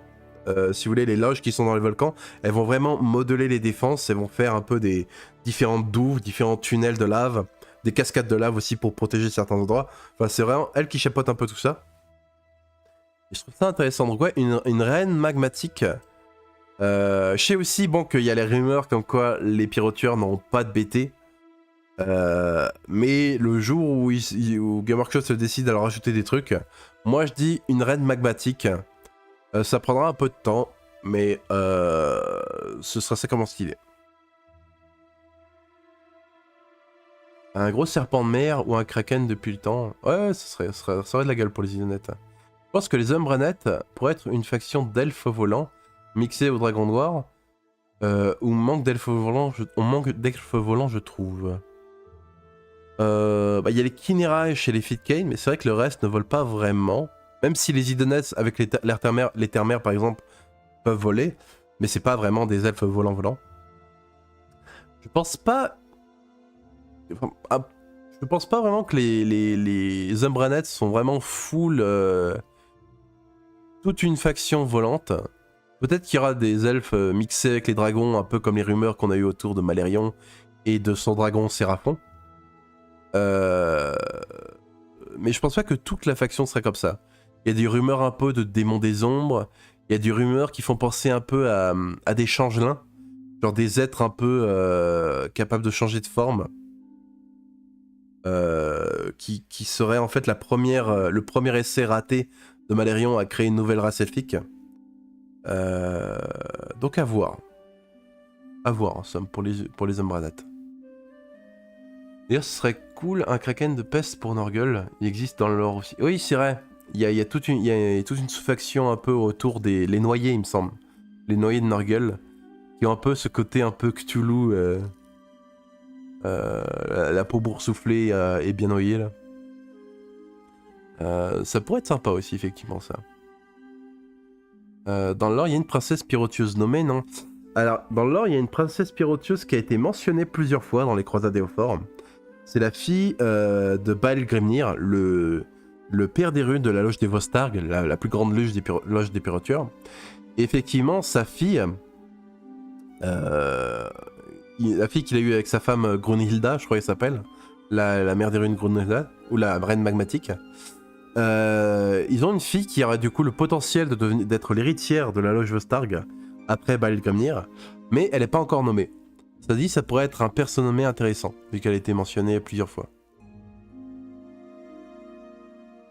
Dans le BTV3 Iones, on part d'un animal marin de la taille d'un continent, ça m'avait marqué. Le scaphodon, il me semble. Je sais pas si on parle du même. Le scaphodon, c'est pas genre de la taille d'un continent, mais c'est de la taille d'une cité. Genre c'est un genre de crustacé immense sur lesquels certains Idones ont construit une cité. Donc il y a des... D'ailleurs c'est pas la seule, il y a plusieurs cités idonettes qui sont sur des monstres marins gigantesques. Ça paraît compliqué de l'avoir en figurine aussi, en somme. Donc c'est peut-être pour ça que j'ai pas inclus dans la tier list, mais il y a ça aussi. Attends, je vais voir si je trouve pas vite fait l'artwork du scaphodon. Je l'ai pas. Mais faut s'imaginer un gros crustacé, quoi.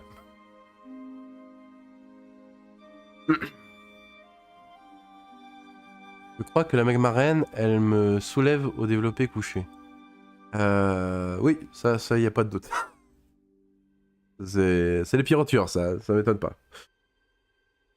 Pas de BT, ils ont pas énormément de figurines, faut dire. Il y a des rumeurs qui disent qu'ils n'auront pas de BT, je trouve ça bizarre. Je les aurais vus dans un Battletome partagé avec les Caradrons à la limite. Le Battletome Caradron arrive bientôt, donc on sera fixé là-dessus. Et on verra s'ils en ont un par la suite. Hein. Vu la faible démographie naine, les femmes doivent être plus désirées, pire que Tinder. C'est vrai que peu ont le privilège de pouvoir se marier parmi les nains en fait. Beaucoup sont célibataires quoi. Ils n'ont pas le choix en fait.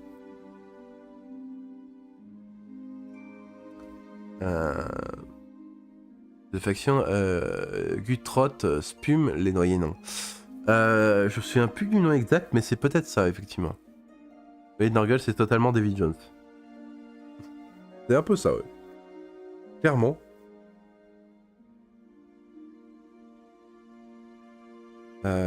Ensuite, ouais, j'avais groupé aussi un peu les Sphinx, les Goran et les Fomorides. Hop. Donc, tac. C'est des races qui ont été introduites dans Warcry tout au début. Tac. Et par rapport à leur lore, je me dis que certains, on pourrait les voir dans d'autres factions. Tac, attendez, je mets les trois. Les Fomorides. En fait, ces trois races en fait des royaumes mortels, de créatures qui étaient plus ou moins, pour certaines, bienveillantes, d'autres qui étaient plus ou moins neutres et qui ont tourné au chaos. Mais par exemple, en ce qui concerne les Gorohan, on a eu un régiment de renom justement de la destruction, parce qu'à la base les Gorohan étaient une faction de la destruction, qui avait eu le désir de vouloir construire un empire, construire des cités, mais ils se sont un peu fait bully par les Oruk, et ils se sont rebellés contre Gorka Morka, qui les a ensuite quasiment... ils sont pas passés loin de l'extinction, ils se sont tournés vers le chaos pour survivre. Mais du coup on sait qu'il y a des Gorohan de la destruction, donc je me dis que ça pourrait être sympa de voir justement des Gorohan ajoutés non chaotiques. Ça pourrait être sympa. Après, où est-ce que je les mettrais par rapport à la tier list? Ce serait plus, ouais, je pense que ça va être en C, ce serait plus en pourquoi pas. Un pourquoi pas. Pareil pour les Sphinx, à la base c'était une race de sphinx originaire de Ish, le royaume de la lumière, et c'était le gardien de Teclis, il révérait Teclis, et c'était les gardiens de ces artefacts, des objets ésotériques un peu les plus dangereux. Le truc, c'est qu'ils n'avaient pas accès à la magie, ils semblaient pas pouvoir être mages, et ils étaient un peu obligés de garder des trésors qu'ils ne pouvaient eux-mêmes utiliser. Et ça les a frustrés, et pour autant qu'on sache, certains d'entre eux ont viré au chaos, ils ont été corrompus par Tzeentch, mais pas tous. Et la question que je me pose, c'est que est-ce qu'on verrait pas un jour des Sphyranx, peut-être parmi les Luminettes, qui n'ont pas tourné au chaos et qui sont toujours fidèles à Teclis. Donc ça, pareil, je trouve que ce serait sympa. Hop. Et pareil pour les Fomoroïdes, c'était des esclaves d'une nation à l'Omnipoint.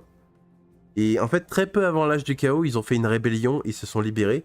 Ils ont à peine eu le temps de profiter de leur liberté, parce qu'ils se sont très vite fait de nouveau réduire en esclavage par Archaon. Et comme il avait peur de leur force, il les a un peu tous rendus il en a fait des légumes en somme. Parce qu'avant c'était vraiment des bâtisseurs et de super architectes. Mais comme ils étaient dangereux, Archaon les a un peu lobotomisés. Et maintenant c'est un peu des machines de guerre vivantes, quoi. Donc voir pareil certains d'entre eux qui auraient survécu, qui se seraient peut-être enfuis à Zir. Avoir des Fomoroïdes un peu comme avec les ogres, on voit quelques ogres parmi les cités de Sigmar, ce serait sympa, je me dis. Donc pareil, ça va être un pourquoi pas. Ensuite, côté cité de Sigmar, Stormcast aussi, il y a... Ah, oui, voilà. Il y a des statues, alors c'est pas ces statues précisément, mais en gros il y a des espèces de golems faits en sigmarite qui protègent différents endroits comme des forts de l'orage ou qui sont aussi utilisés à Azir comme défense. C'est vraiment des gros golems de métal, et je me dis ça pourrait être pareil, un monstre un peu automatisé, un monstre mécanique, qui pourrait être avec les Stormcast ou plus peut-être les cités de Sigmar, un peu du même gabarit qu'un géant, et qui pourrait être utilisé, qui pourrait être une nouvelle figurine en somme. Ça pourrait être sympa. Je vais le mettre dans le sabre de la gueule. Je suis pas sûr que ça arrivera un jour, mais ce serait sympa. Ah, c'est vrai, c'est dommage pour les Fomorides. Ensuite, alors j'ai pris l'image d'Ariel. Mais là, c'est plus pour parler un peu des différents esprits sylvestres qui sont mentionnés dans le lore par-ci par-là. Attendez, que je trouve un peu les noms. Je les ai notés. Oui, il y a les Sprigfolk, les Sporemakers, les Spite Lords.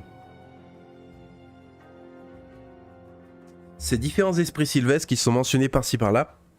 Et on a déjà quelques figurines parmi les sylvanettes d'esprits sylvestres, de Spite, etc.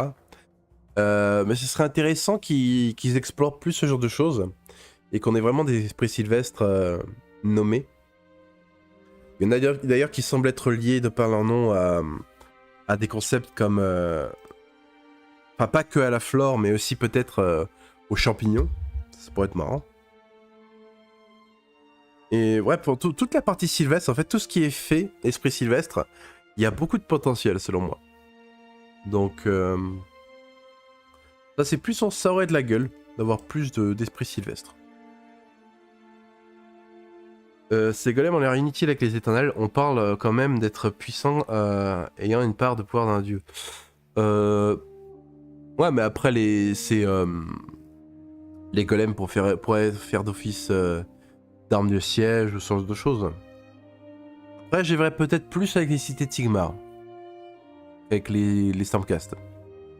Mais à voir. Le Sylvanès. Ah oui, du coup, tant qu'on est sur les Sylvanès, pardon, un peu des Kurn aussi. Avec tout ce qu'on a eu durant les croisades Éophores, ça a beaucoup parlé de Kurnosi. Genre, il y avait des membres des croisades Éophores qui ont qui ont fini par virer Kurnosi pendant la croisade. Genre, il y avait des membres des guildes libres qui ont commencé à partir, à quitter leur poste de garde, à disparaître dans la forêt et à revenir en fait ensanglantés avec des peaux de cerfs qu'ils avaient chassés. Enfin, ils avaient viré complètement chasse sauvage un peu. Et ce serait sympa d'avoir des unités Kurnosi. Pas forcément comme on voit là, des hybrides un peu elfes animaux. Parce que ça c'est Skaet, la chasse sauvage de Skaet, qui est un cas un peu particulier là qu'on voit. Mais pourquoi pas des humains, des elfes Kurnosi qui seraient peut-être jouables parmi Sylvanès, qui sait. Ce serait sympa. Ou on a vu aussi ici la Torian durant Doombringers, où c'est une maréchale des cités Tigmar qui a petit à petit qui s'est transformée en plus ou moins en Sylvanette et qui a fini par entendre un peu l'appel de Beltanos et qui a quitté la cité de Verdegris vers la fin des croisades Éophores. Donc pour moi, ça tease vraiment quelque chose autour des Kurnosi. Genre, il y a vraiment eu une emphase sur cette partie de l'histoire à un moment donné. Là où par exemple, genre, le prince Vordrai a été... il a été nommé genre, pendant genre 3 lignes, et d'un coup, pop, on a eu une nouvelle figue magnifique. Là où vraiment, les Kurnosi, ça a été quelque chose de récurrent. Donc vraiment, quand on voit qu'avec 3 lignes, ils ont fait une petite mise à jour des Soulblight avec un nouveau prince Vordrai, je pense que, vu à quel point ils ont parlé des Kurnosi, on va avoir quelque chose de particulier pour eux qui arrive. Donc pour moi, c'est quasiment sûr à 99,99% qu'on a des Kurnosi qui arrivent, selon moi.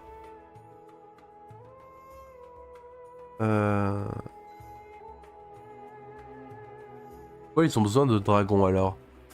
Oui, c'est pas faux aussi. Bastille une sous-faction Spite, donc insectoïde, qui serait du coup beaucoup plus que de simples bits des figurines Sylvanès. Ouais, bah en fait, ce qu'on voit par exemple, le gros scarabée sur lequel on voit Alarielle, c'est genre une méga colonie de Spite. C'est des centaines, voire des milliers de Spite qui sont accumulés entre eux et qui ont pris la forme de ce scarabée. Donc ils ont aussi un peu ce côté où ils peuvent fusionner en différentes formes entre eux, ces petits êtres.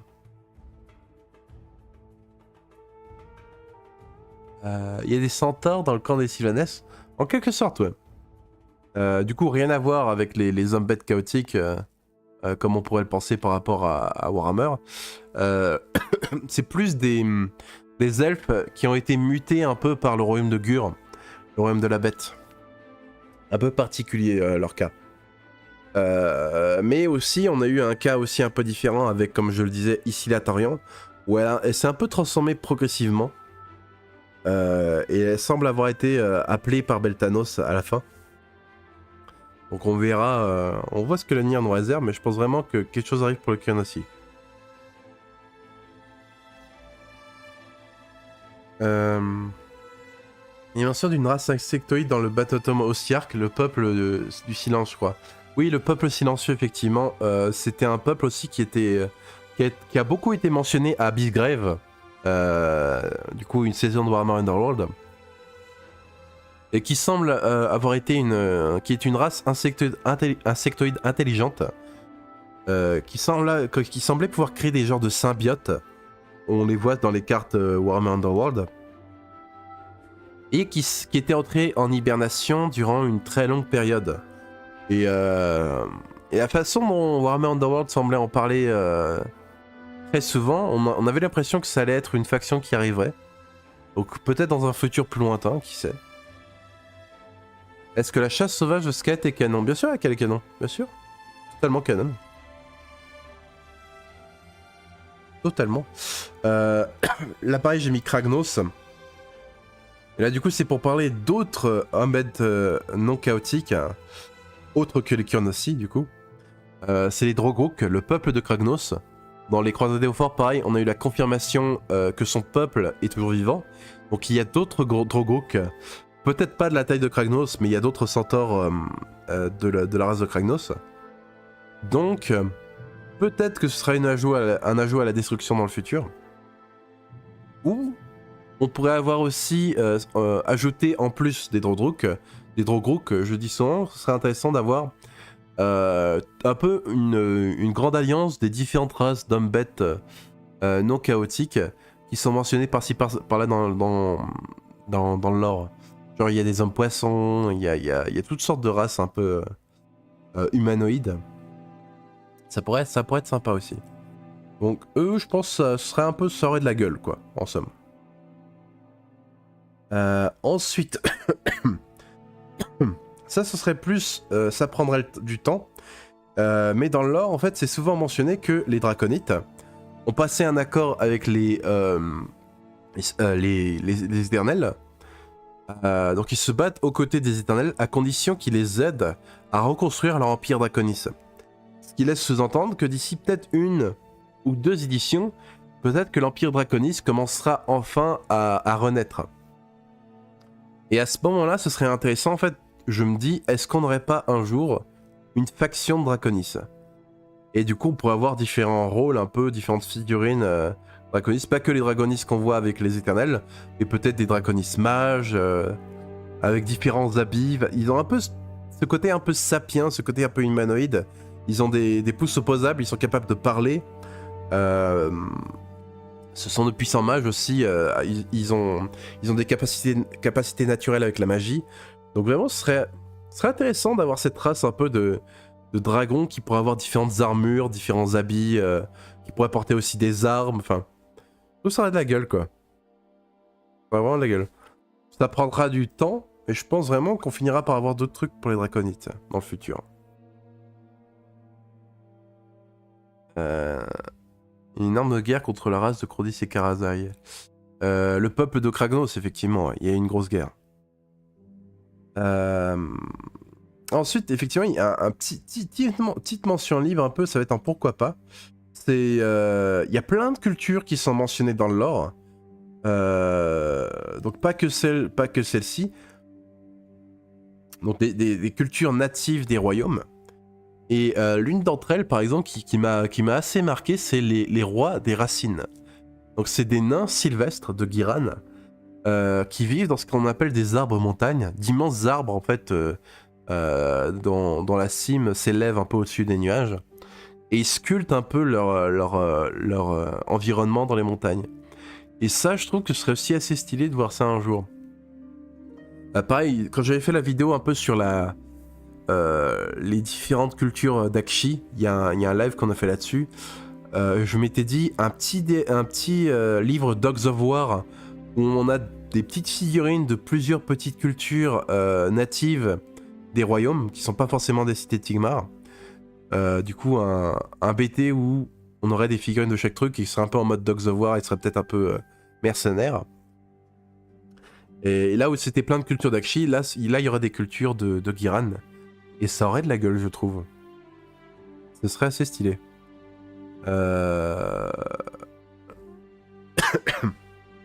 Mais ouais, je pense ouais, ça ce serait un... Oh, pourquoi pas? Pourquoi pas des nains sylvestres? Peut-être en ajout Sylvanès ou en mode Dogs of War avec plein d'autres cultures des royaumes. C'est sympa. Un peu à la même manière que les bandes Warcry du chaos, mais version ordre quoi. Dans les bandes Warcry du chaos, on a eu plein de cultures du chaos originaires de différents royaumes. Là, ce seraient des cultures de l'ordre originaires de différents royaumes, un peu en mode Dogs of War. C'est sympa, je trouve. Des nains hippies, ouais, c'est ça. Ensuite, un autre truc que je trouverais sympa parmi les pyro-tueurs, ce serait différents stades un peu du développement des magmadrots qui sont mentionnés dans l'or. On sait qu'il y a des magmadrots juvéniles. On sait qu'il y a différentes sous-espèces un peu des magmadrots, dont je parle d'ailleurs dans la vidéo sur les monstres. J'avais fait une vidéo avec 5 monstres des royaumes mortels qui était très sympa. Les gens avaient beaucoup aimé d'ailleurs. Je crois que je vais faire une note là-dessus. Et bref, il y a différentes sous-espèces de Magmadrot, ils ont différents stades. Là d'ailleurs on a... Ça c'est un tout petit qu'on voit dans la bande Warcry des Pyrotueurs. Et moi je trouve que ce serait très sympa qu'ils en aient un peu plus ce genre de truc. Peut-être un modèle un peu plus gros qui pourrait servir de cavalerie. Parce que Dieu sait que les Pyrotueurs manquent un peu de mobilité. Donc ouais, une cavalerie sur Magmadrot un peu adolescent. Ce serait sympa. Je pense que clairement ça prendra du temps mais ils finiront par arriver. Ça c'est typiquement des trucs... je vois clairement des ajouts comme ça arriver avec le temps. Ensuite, j'ai pris cette image parce qu'elle m'a fait marrer parce que c'est complètement ça. Les Luminarians. Alors, qu'est-ce que c'est les Luminarians? C'est trop choupi le mec. Ouais, ils sont trop mignons.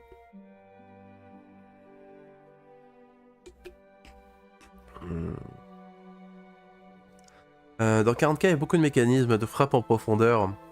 Et surtout, quasi tout vole. Donc, c'est peut-être possible le coup des elfes volants. Je veux pas le rapport avec 40K du coup. mais pourquoi pas. Hein.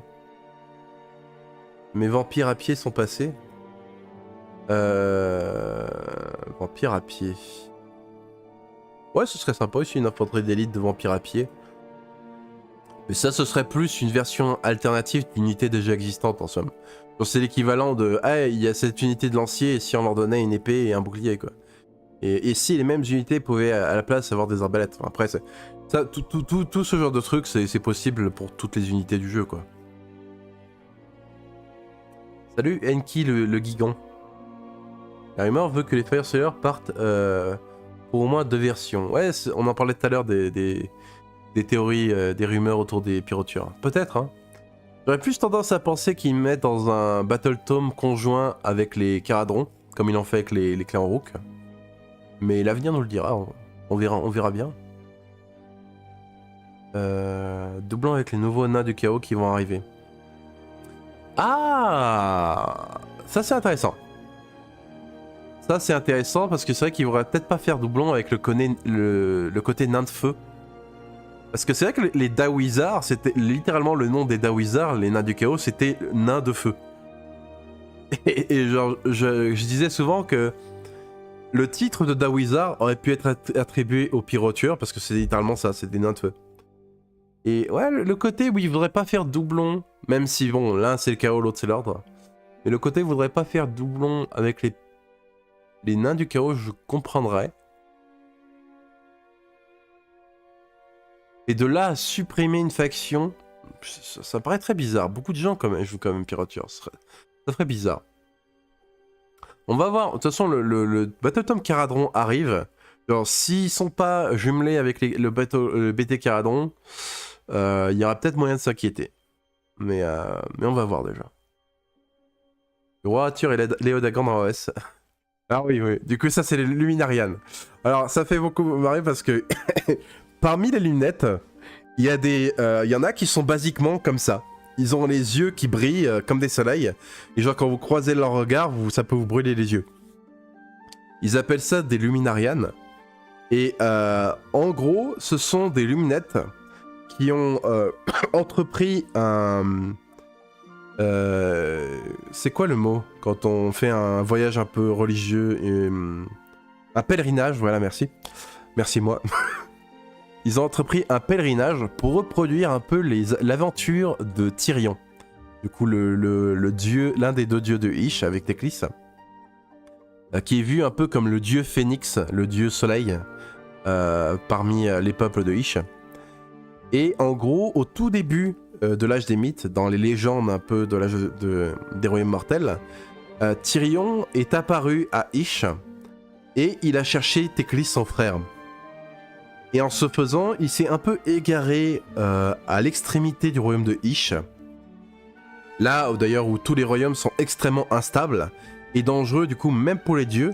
Parce que en voyant ce qu'il y a à l'extrémité de Ish, il a un peu été submergé de la magie et des concepts liés à Ish. Si vous voulez, Ish, c'est un peu l'énergie un peu liée à l'esprit, la clarté d'esprit, la réflexion, la méditation, un peu l'élévation spirituelle, tout ça un peu l'illumination en somme.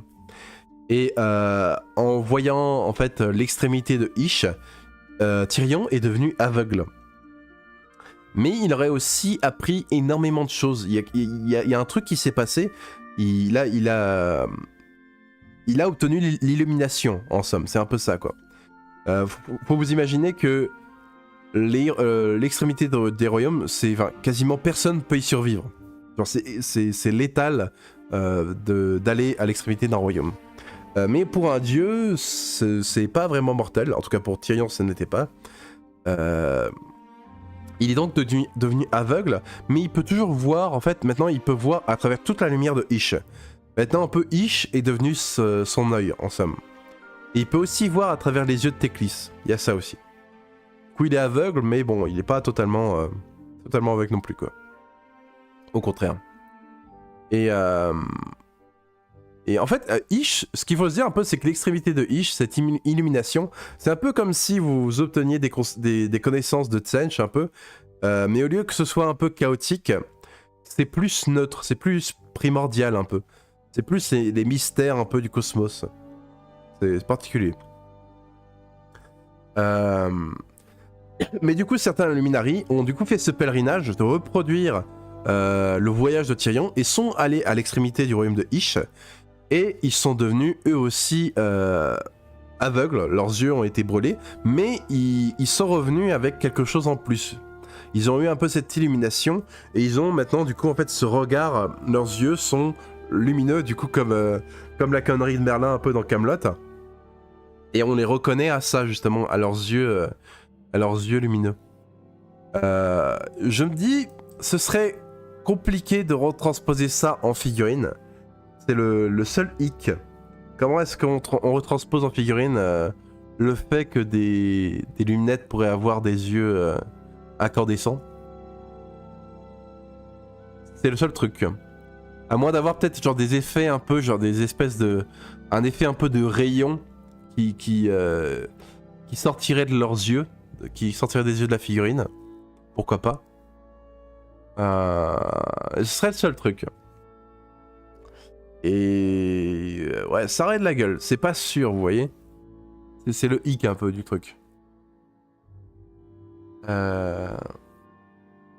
la charte graphique, Garo Shop en ce moment veut se limiter à 10 livres d'armée. Ah bon? Ce serait dommage de n'avoir qu'un seul bateau atome de Ardin en voyant les elfes et en avoir 4 différents. Ouais, c'est ça. Ouais. C'est vrai que on a beaucoup d'elfes. D'après Whitefang, Whitefang. J'espère un jumelage aussi. Ouais, je pense que ce serait la solution, un peu le meilleur compromis, quoi. Pas facile la vie d'un Luminarian. Et les arbres de la taille de géants. C'est vrai qu'il y a un arbre de la taille d'un méga gargan. C'est le roi Raelot de... Donc c'est un personnage nommé qu'on a parlé... du coup on en a parlé dans la tier list des héros futurs. On va pas en parler dans celle-là. Effectivement il y a le roi Raelot qui est un sylviarque de la taille d'un méga gargan. Ce serait sympa aussi d'en voir un comme ça aussi. Tyrion a vaincu sa cécité, par contre Teclis n'a pas vaincu son asthme. Disons qu'il l'avait plus et il a récupéré quoi, suite à son combat contre Nagash. Affronter le dieu de la non-vie peut faire ça, peut voir ça comme effet secondaire. Le roi grognon, il style spawn chez les Sylvanettes et un sylviarque de la taille d'un méga-grand. Ouais c'est ça. Mais là du coup on est sur les unités non nommées plus les rôles qu'ils pourraient avoir. Plus que les persos nommés, on en a parlé dans une autre tier list. Alors maintenant, on va passer sur le côté un peu wishlist. C'est-à-dire les figurines un peu... J'ai vu beaucoup de trucs, beaucoup de gens faire ce genre de choses. On voit différentes figurines un peu... et on va un peu discuter de leur plausibilité un peu, en quelque sorte. Alors... Allons-y petit à petit. Déjà, Tyrion et l'Ours Phénix. Un peu... ça, j'y crois beaucoup, clairement. Parce que du coup, pareil, pendant les croisades des forts, la flamme sacrée de l'Ours Phénix, qui renferme l'essence de l'Ours Phénix, a été sauvée par une luminette et a été ramenée à Ish. Et pareil, durant cette histoire, on faisait référence un peu à Tyrion comme le deuxième dieu phénix, après l'Ours Phénix. Donc, l'association de Tyrion et de l'Ours Phénix, je trouverais ça très cohérent, personnellement.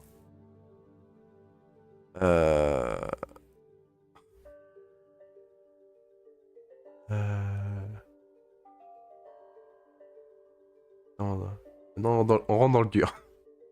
On va voir ce que le Père Noël va faire, Elrith. Ah, qui c'est le Talari Dragon's Knight, donc ce serait une créature, en gros un monteur de dragon dans le temple Phénix. Ça, j'y crois un peu moins. Ensuite, pour les temples des rivières Hydrilan, il y en a qui pensent que soit l'esprit élémentaire des luminettes va être un cheval, et certains pensent que ça pourrait être aussi un hippopotame. Et en vrai, c'est pas déconnant. Ça, pour le coup, ça pourrait être le cas. Des chevaucheurs d'hippo pour l'équivalent des archers Huracan ou des marteliers à la rite, là. Ce serait des monteurs d'hippopotame. Ça aussi, ce serait pas déconnant. Un mage qui monte sur une vague, ça aussi, ce serait possible. Un peu comme le monteur de nuages des Huracan chez le Temple du Vent. Ça, ce serait pas déconnant. Un Seigneur Vanari sur Griffon, pourquoi pas. Un petit héros volant, ce serait sympathique, je trouve. Hippocampe, peut-être. Ah, Hippocampe. Ah, oui. Après, Hippocampe, c'est con, hein, mais je pense que ce serait plus du domaine des idonates. Genre, des idonates sur Hippocampe, là, on est d'accord. Là, ouais. Là, je rentre. Après, ils ont déjà de la cavalerie. Donc, ils ont déjà une cavalerie rapide avec les Fangmora, mais pourquoi pas. Il y a des wishlists comme ça pour d'autres armées. Oui, il y en a d'autres. Hein. Bah, justement, il y a toutes celles-là. On va toutes les passer. C'est prévu. Plus Ido, les hippocampes. Oui, je suis d'accord. Les archers sur hippo, faut savoir quand arrêter une blague. Après, là, c'est plus un gars avec une hache sur l'hippo, mais je trouve que ça serait stylé. Hein. Vanari Lightlord, hein, donc Seigneur de Lumière Vanari. Pourquoi pas des genres de Seigneur de Lumière associés à Eltarion, la lumière d'Eltarion. Ça pourrait être intéressant. Vanari Scout, un peu en mode fantôme d'Ultuan, un peu, ça pourrait être sympa aussi. Vanari Calcinator, effectivement, parce que les lunettes ont accès à l'Aether Quartz, qui est utilisé pour faire des lentilles capables de concentrer la lumière du soleil. C'est ce qu'on fait d'ailleurs c'est ce qu'ils font avec les Luminarques, qui balancent littéralement des rayons laser. Donc avoir une version miniaturisée pour avoir des pistolets laser, ça pourrait être sympa pour les idonates. Après, un chariot, somme toute un chariot aussi, ça peut être sympa. Why not? Why not? En vrai, de manière générale, pour certains, je dirais, ça aurait de la gueule, sauf toute, pour la wishlist idonate. Les Blizzard archers de Sénèche sont déjà sur des hippocampes. Ouais, si on plisse un peu des yeux, c'est des hippocampes, ouais. Des hippocampes qui peuvent aspirer ton âme, mais des hippocampes quand même. Ouais. Tiens, ensuite, il y a les pyrotueurs. Alors, un avatar de Grimnir, en mode un peu avatar de Kane, je dis oui. Clairement, c'est un truc qui pourrait arriver chez les pyrotueurs. Même si, bon, leur existence n'est pas garantie, clairement pas. Vulkite Magma Pike en mode lance enchanté un peu, pourquoi pas. Des pyrotueurs avec des pioches. Bon, on a assez de Roguemout d'infanterie classique. Je sais pas si on a besoin encore. Après, il y en a qui ils balancent des grenades un peu comme les mineurs de battle, donc pourquoi pas. En vrai, ça peut être une unité un peu hybride. Vulkite Quarreler avec des arbalètes, ça aussi sera sympa. Cavalerie et chars sur Salamandre ou Magmadrot un peu juvénile, clairement. Ça, les pyrotueurs, ils en ont besoin. Petite artillerie pyroture, ça pourrait être sympa aussi. La tour, je sais pas. Ça fait un peu trop engin de siège, je sais pas trop si c'est leur truc. Après, ils ont déjà plus ou moins de l'artillerie avec leur sort persistant. Ils peuvent littéralement invoquer un mini cratère de volcan et ils tirent avec, ils balancent des météorites depuis le truc. Donc, ils ont déjà un peu une artillerie. Donc, je trouve qu'en somme, c'est surtout l'avatar de Grimnir et la cavalerie que je trouve intéressant dans cette wishlist, personnellement.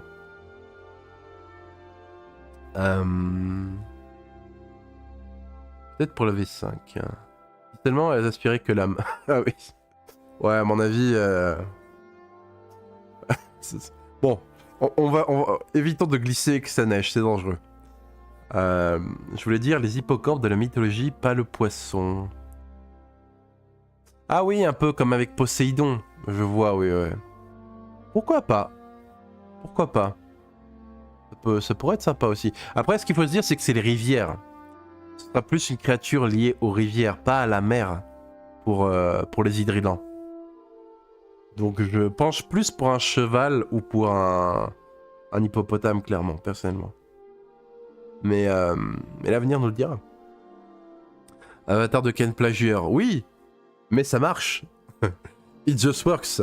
Genre un genre une construction qui est blindée de runes de Grimnir et qui anime un peu sa volonté temporairement. Moi je dis oui. Hein.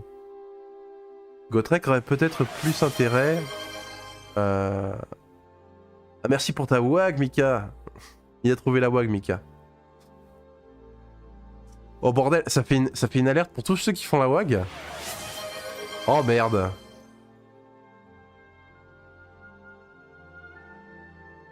Bon, je vais devoir désactiver les alertes, c'est ça? Aïe aïe aïe.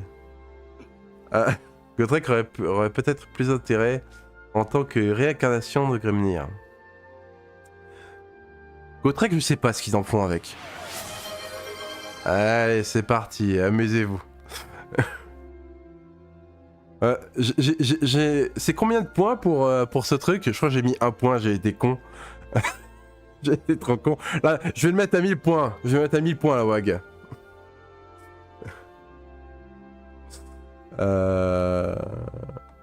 Un seul. Oh, le con. Enfin, je vais désactiver les alertes temporairement. Parce que je sens que tout le monde va le spammer. Je pensais pas que ça le mettait dans les alertes. Moi, je pensais que c'était plus... je sais pas. Je pensais que ça le mettait dans le chat. Aïe, aïe, aïe. Les abus. C'est ça, ouais. Je fais une erreur de calcul. Ouais, non, Gotrek, je sais pas trop ce qu'ils font avec Game Workshop. Gotrek, il faut se dire...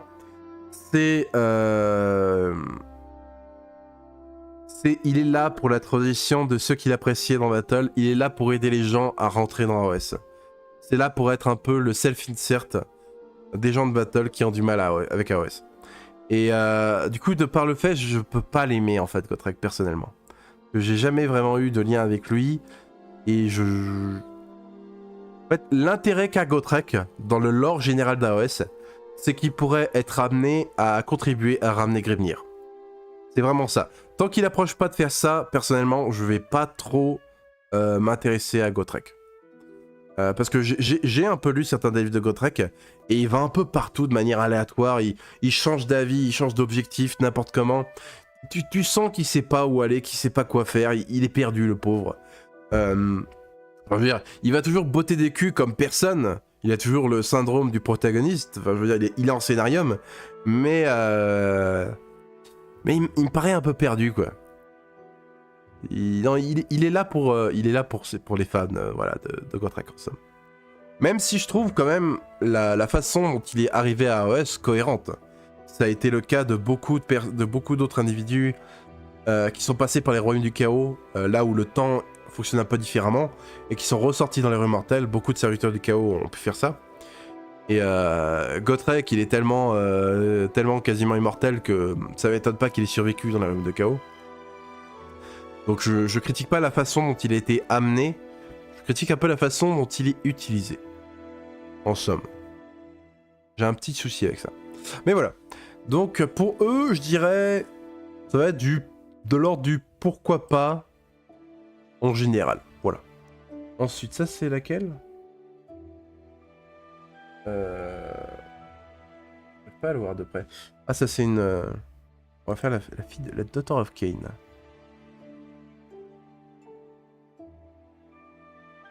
Moi je vois rien. Alors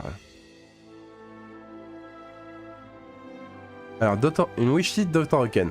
Alors celle-là elle m'a fait marrer. Basiquement les gens veulent des draws. Genre, on a les versions araignées, celle-là j'y crois pas trop, clairement le côté araignée. Une héroïne Kinerai, ça ce serait sympa. On a déjà une héroïne Melusai, donc une héroïne Kinerai, pourquoi pas. D'autres mutants un peu hybrides que Moratti aurait créé, genre un peu comme les araignées, mais à moitié chevaux. Pourquoi pas. Pourquoi pas. Assassin Kenite. Je dirais pourquoi pas aussi. Genre, après, les filles de Kain dans Battle, ils ont fait ça d'ailleurs aussi dans Warhammer Online. Dans Battle, les filles de Kain, ça a jamais été des assassins. Ça a jamais été des guerrières qui étaient discrètes et qui attaquaient dans le dos. Elles attaquaient de face et tu les entendais hurler à 10 km, tu savais qu'elles arrivaient. Dans AOS par contre, il y a différentes sectes qui ont vu le jour. Et la philosophie un peu kainite a évolué. Certaines ont gardé ce côté où tu tues tes ennemis de face, de près. Il y a d'autres sectes qui ont été un peu en mode tous les moyens sont bons pour tuer quelqu'un. Et donc il y a des sectes d'assassins kainites. Donc ça ferait peut-être un peu de doublon avec les Shadowstalkers. Mais pourquoi pas un assassin kainite. Sister of Beheading un peu en mode exécuteur de Regenet. Des kainites en armure, ce serait sympa je trouve. Des kainites en full armure pour s'éloigner un peu du côté fille de Kain de Battle. Ça aurait de la gueule. Shadowstalker, ça on a déjà vu. Herald of Shadow, Shadowstalker. Peut-être du côté de Malerion, pour voir ce genre de truc. Comme je disais tout à l'heure, Malerion, il a tenté de recréer une race elfique. Et il a plus ou moins créé des changelins, des êtres qui pouvaient changer de forme. Donc pourquoi pas des trucs comme ça du côté de Malerion. Ça pourrait arriver. Gotrek, c'est un peu caché. Hein. À la fan club de Moratti, à la poubelle. L'armée des Monster Girls. Maintenant que vous le dites, effectivement, c'est l'armée des Monster Girls. Les araignées, ça revoit au yokai Jorugumo, qui est assez populaire. Oui, il y a de ça. Après, ça fait aussi beaucoup de draws, je trouve. Les lolth, j'ai oublié les noms. Les Driders, non, les Driders, je crois. Oui, il y a un peu ces hybrides dans D&D. Il y a lolth. En somme, ça va être un pourquoi pas aussi. Ensuite, attendez, je vais mettre le nom. Je pop tous hyper bien. Son rapport à élimination.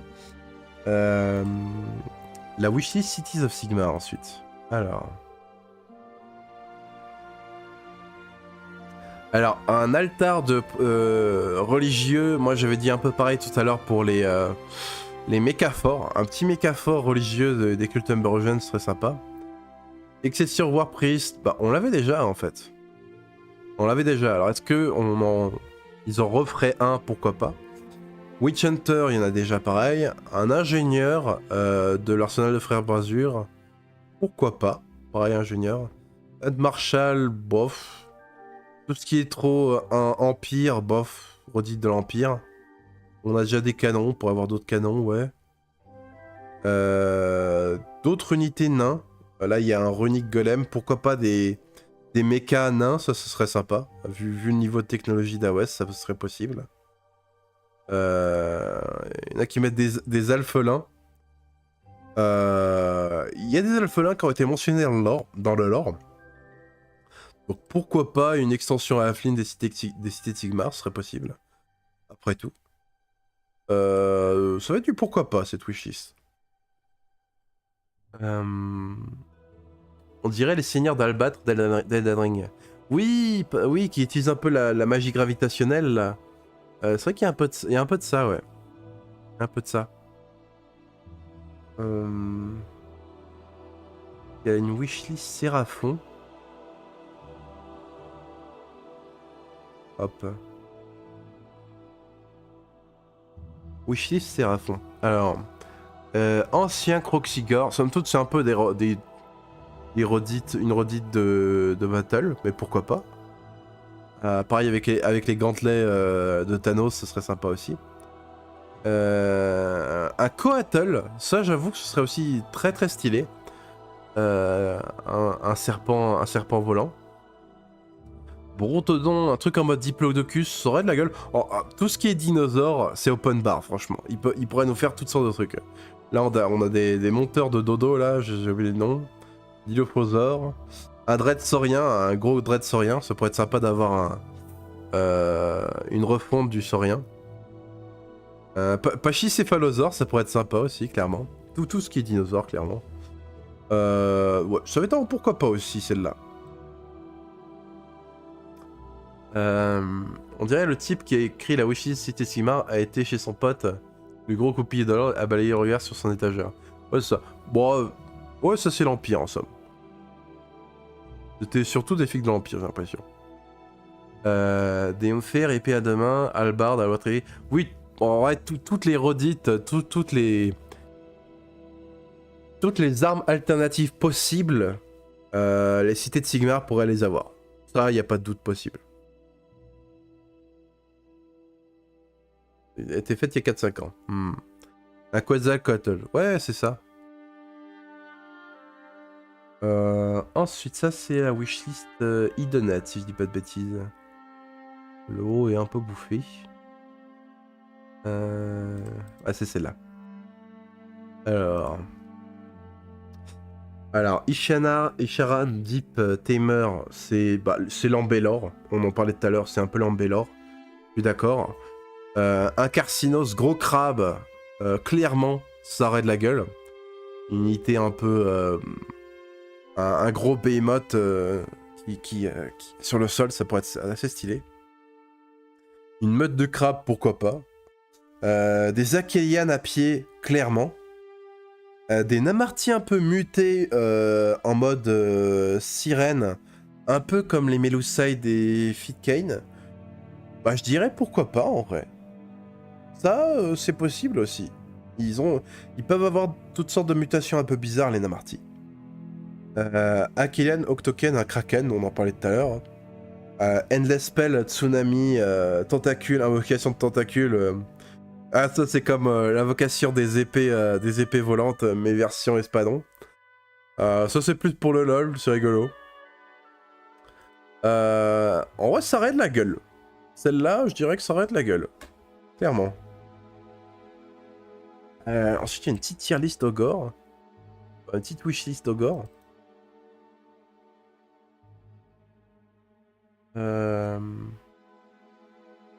Oh, merci beaucoup, Émile Bilodo.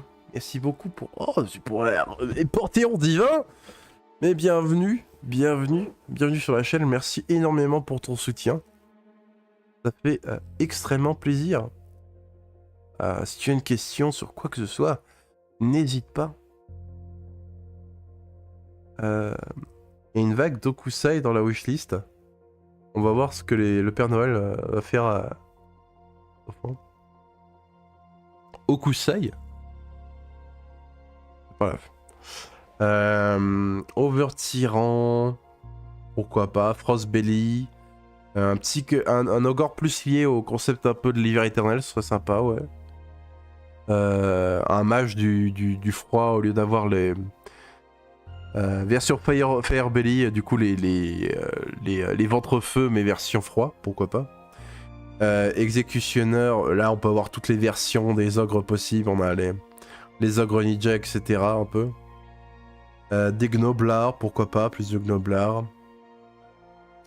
Des monteurs de Frostfang, gnoblards aussi, ça peut être sympa. Des vautours pour avoir une petite... Ah pourquoi pas. une petite unité d'oiseaux de proie. Ça pourrait avoir un intérêt stratégique, genre chez les Stormcast, il y a les Aetherwing. C'est des petites unités volantes rapides qui coûtent pas grand chose. Et des fois ils peuvent être utiles pour accrocher des unités pour les ralentir. Pourquoi pas avoir ce truc, ça peut avoir un intérêt. Ensuite il y a des sorts persistants avec une mâchoire. Ça, on a vu plus ou moins ça avec le nouveau décor de la faction. Des sorts persistants. Moi, elle me fait moins rêver celle-là. Je vais la mettre dans peut-être un peu moins de chance, je sais pas. Ensuite. Ah,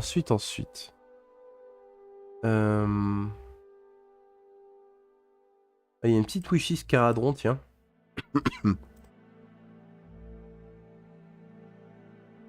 Je vais donner du soutien à une des rares chaînes qui parle de AOS. Ah bah merci, merci beaucoup. Merci infiniment. Et on va continuer à faire du AOS, t'inquiète pas là-dessus. Un estampiste japonais du 19e siècle, il y a pas la grande vague qui est très connue. Ah oui, la fameuse vague du tsunami, ouais, je vois du coup de quoi tu parles. Tu l'as trouvé où les wishlists? On le trouve un peu partout sur le net. Hein. Vous tapez wishlist AOS dans Image, vous en avez une tripotée. Donc c'est très connu. Pour les ogres pot de fer, je pense que ce serait tout aussi intéressant. De quoi ce qu'utilise, c'est important les enfants. Wishlist AOS, ouais, sur Google Images, c'est ça. Alors du coup, Arcanaute, un Lord Magna. Parce que je crois que jusqu'ici, cette figurine, il n'y a que la version nommée. Donc pourquoi pas la version générique, ça pourrait être intéressant. Pourquoi pas avoir un nouveau perso générique. Arcanaute Devastator, Perforator, Incinérator. Ça fait penser dans la... D'ailleurs avec le golem aussi. Dans Champion of... Non pas Champion of Destruction. Dans Steam and Steel. Un supplément de Soulbarn. Justement, on a des équipements Caradron en plus. Et il y a ce qui s'appelle un... Attendez que je trouve. Non, c'est pas celui-là. Pas la bonne page. Attendez. Basiquement, en fait, il y a une combinaison Caradron qui est l'armure Iron Man version Hulk. Vous voyez, l'armure l'armure de Hulk, quoi. Bah, c'est plus ou moins ça, ils ont plus ou moins ça les Caradrons. Je sais pas s'il y a une image. Ah, je suis perdu là. Attendez. Ils en parlent dans le lore. Voilà, la Throne Armory Golem Aetheric. Parce qu'il y a différents modèles d'armure. Et ça, c'est vraiment une armure qui vous rend immense. Et qui est basiquement comme ça, en fait. Vous avez vraiment un Caradron à l'intérieur. Il y a vraiment une armure massive. Vraiment le bon gros truc de combat, quoi. Grosse armure de combat. Et je trouve que ce serait une bonne addition au Caradron, clairement. Ça existe dans le lore, donc pourquoi pas. Petite tourelle posée, ça peut être sympa. Pourquoi pas. Un tank Caradron, je sais pas. Parce qu'ils ont vraiment des trucs volants. Mais pourquoi pas. Quoi qu'ils pourraient peut-être déployer des mini-tanks. Depuis leur vaisseau, pourquoi pas. Ouais, ça va aller, donc pourquoi pas cette wishlist. Des exo-armures Caradron quoi. Oui c'est ça. Ils ont tout sur Reddit. Plus bas, ouais pour les équipements c'était plus bas. Alors ensuite.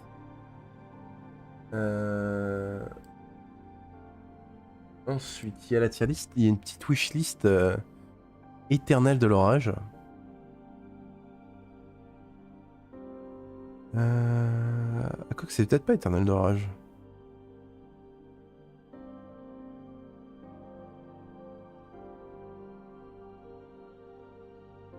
Ah si, il y en a une éternelle. Alors elle est où? Hop.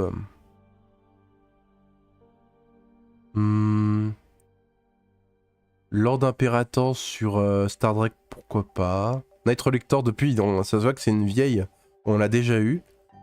Night Auxilior, on a plus ou moins un équivalent déjà avec les Night Arcanum. Cataphractor, d'autres unités de monteurs de Dracos, pourquoi pas. Gladiator, c'est vrai qu'on n'a pas énormément de... On n'a pas une option épée bouclier. Est-ce qu'on a vraiment besoin de toutes les combinaisons d'armes possibles? Je sais pas. Bastillator, une autre unité un peu d'arbalétrier ou de fusilier. Un canon, j'y crois pas trop, vu qu'ils ont enlevé l'artillerie, la seule artillerie que les Stormcast avaient, la Celesta Ballista. Angelos, ça pareil, on les a plus ou moins eu avec les Prosecutors. Ouais, j'y crois pas trop à celle-là. J'y crois pas trop à celle-là. Peu de chance. Il y a des trucs qu'on a déjà et d'autres trucs qui sont moins... Je les vois pas trop arriver. Un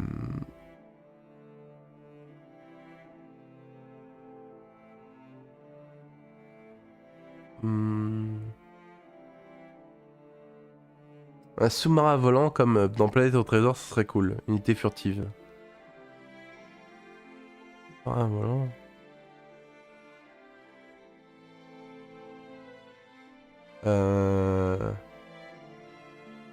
Je crois comprendre ce que tu veux dire. Ok. Je sais pas comment à quoi ça pourrait ressembler pour les Caradons. Salut Richard Scotto.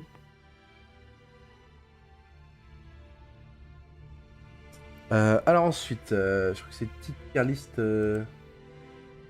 Oruk, ensuite Iron Joe. Petite wishlist, pardon. Alors Megaboss sur Gorgonta, bah pareil ça depuis on l'a eu. On a eu les mots Grunta justement, on a le gros truc avec des espèces de béquilles sur les côtés où il y a des gens qui suivent un peu le boss. Donc ça on a eu. Des Trogoth avec les Iron Joe, j'y crois pas trop. Des arrows, on a des archers chez les Iron Joe. On n'a pas encore, hein, il me semble. Pourquoi pas des archers en vrai. Ça, on a eu plus ou moins aussi... On a des Orok avec des boulets attachés avec des chaînes, donc on a plus ou moins ça. Un char avec des Grunta, pourquoi pas. Artillerie Iron Joe, j'y crois pas trop. Vu que en plus les Cruel Boys, ils ont plus ou moins la même chose. Un Squigos. Je sais qu'il y en a, dans 40k, je vois un peu ce que c'est le Squigot. Je verrais plus ça du côté des Gloomspagits. Pourquoi pas. Ouais, mais sinon, pourquoi pas, on va dire.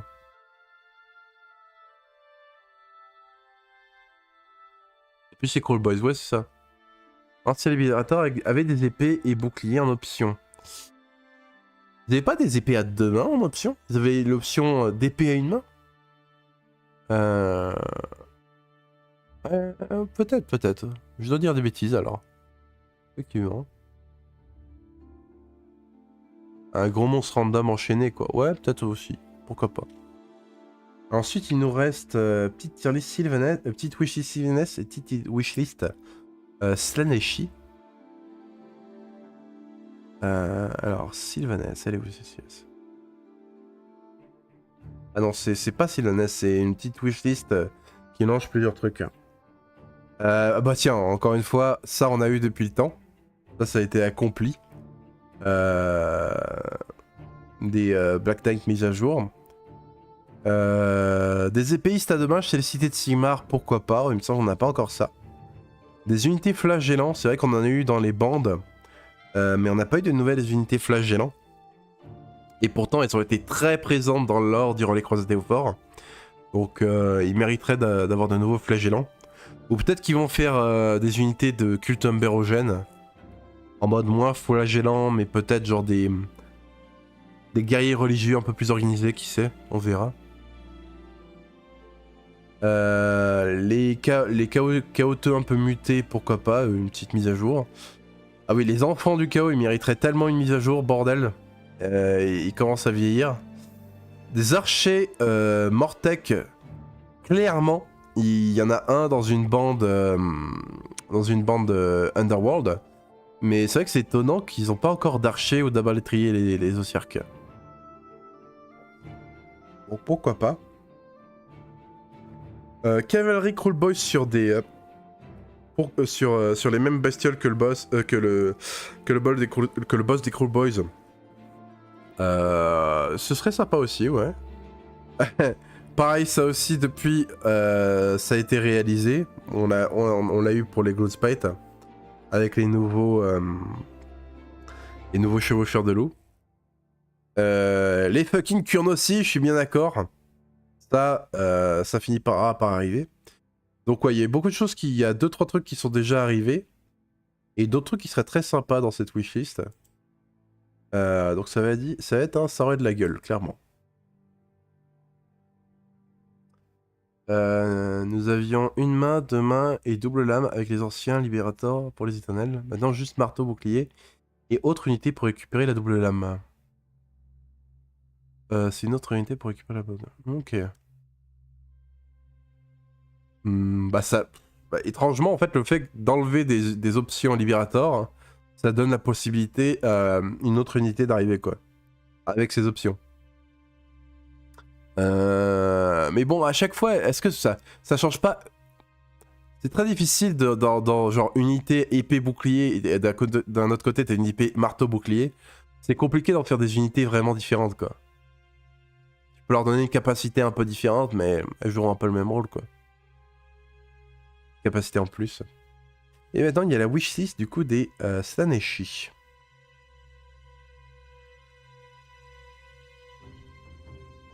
Alors, un prince de l'excès exalté. Pourquoi pas un petit prince du chaos de Slanesh. Lord of Frenzy, c'est vrai qu'ils n'ont pas été refaits ces séances de Slanesh sur ces créatures-là. D'ailleurs, elles vont arriver, je crois, elles ont été annoncées dans le prochain DLC Total Warhammer. Donc on va les voir. Exalté, pourquoi pas. Mirror Guard, il me semble qu'on les a eu depuis, c'est peut-être une ancienne celle-là. Des succubes volantes, pourquoi pas, ce serait sympa. Dévoté Mirror, ça pareil, on les a eu depuis. Un éléphant d'archer Blizzard sur éléphant. Oh, ce serait stylé en fait, en vrai. Pourquoi pas. Oh, ça va donc pourquoi pas la dernière. Hop. Et voilà donc pour cette tier list d'unités slash wishlist.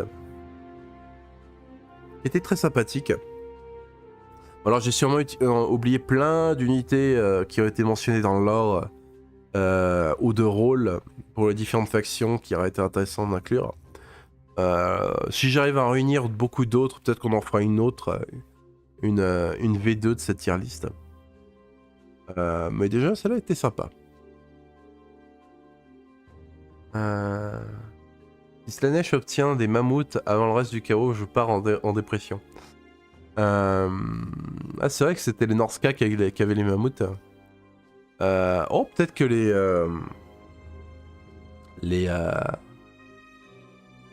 les Noirs Serments auront quelque chose de similaire. Après, c'est pas nécessaire pour moi, il n'y a pas besoin qu'ils deviennent des clones de Norska. Ils ont leur truc. Ils ont un petit quelque chose qui les différencie quand même, selon moi. Le nouveau Outcast Sylvaneth serait cool aussi. Ce serait sympa. Ce qui serait encore plus sympa, c'est qu'on ait un peu plus d'explications sur d'où viennent ces foutus Outcasts. Mais bon, ça c'est autre chose. Mais enfin, voilà pour cette tier list. Pour accompagner ma pauvre Drisha.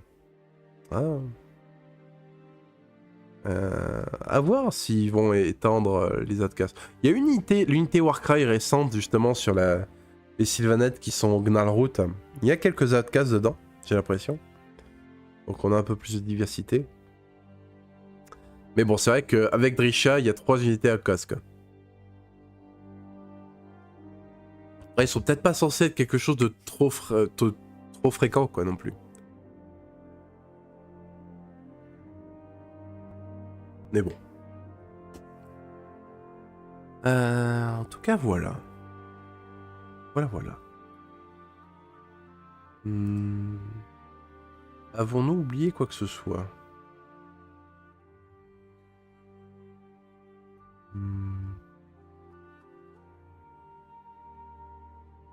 Non. Attends, je regardais un peu dans la liste. J'ai peut-être pas inclus certaines choses.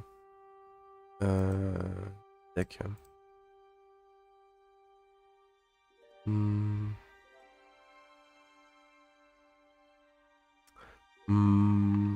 y a les Aethermanciens. C'est vrai qu'il y a des Aethermanciens chez les Sigmarites et chez les Caradrons. Des gens qui utilisent un peu de l'alchimie, un peu des machines pour affecter les vents. Le vent lui-même.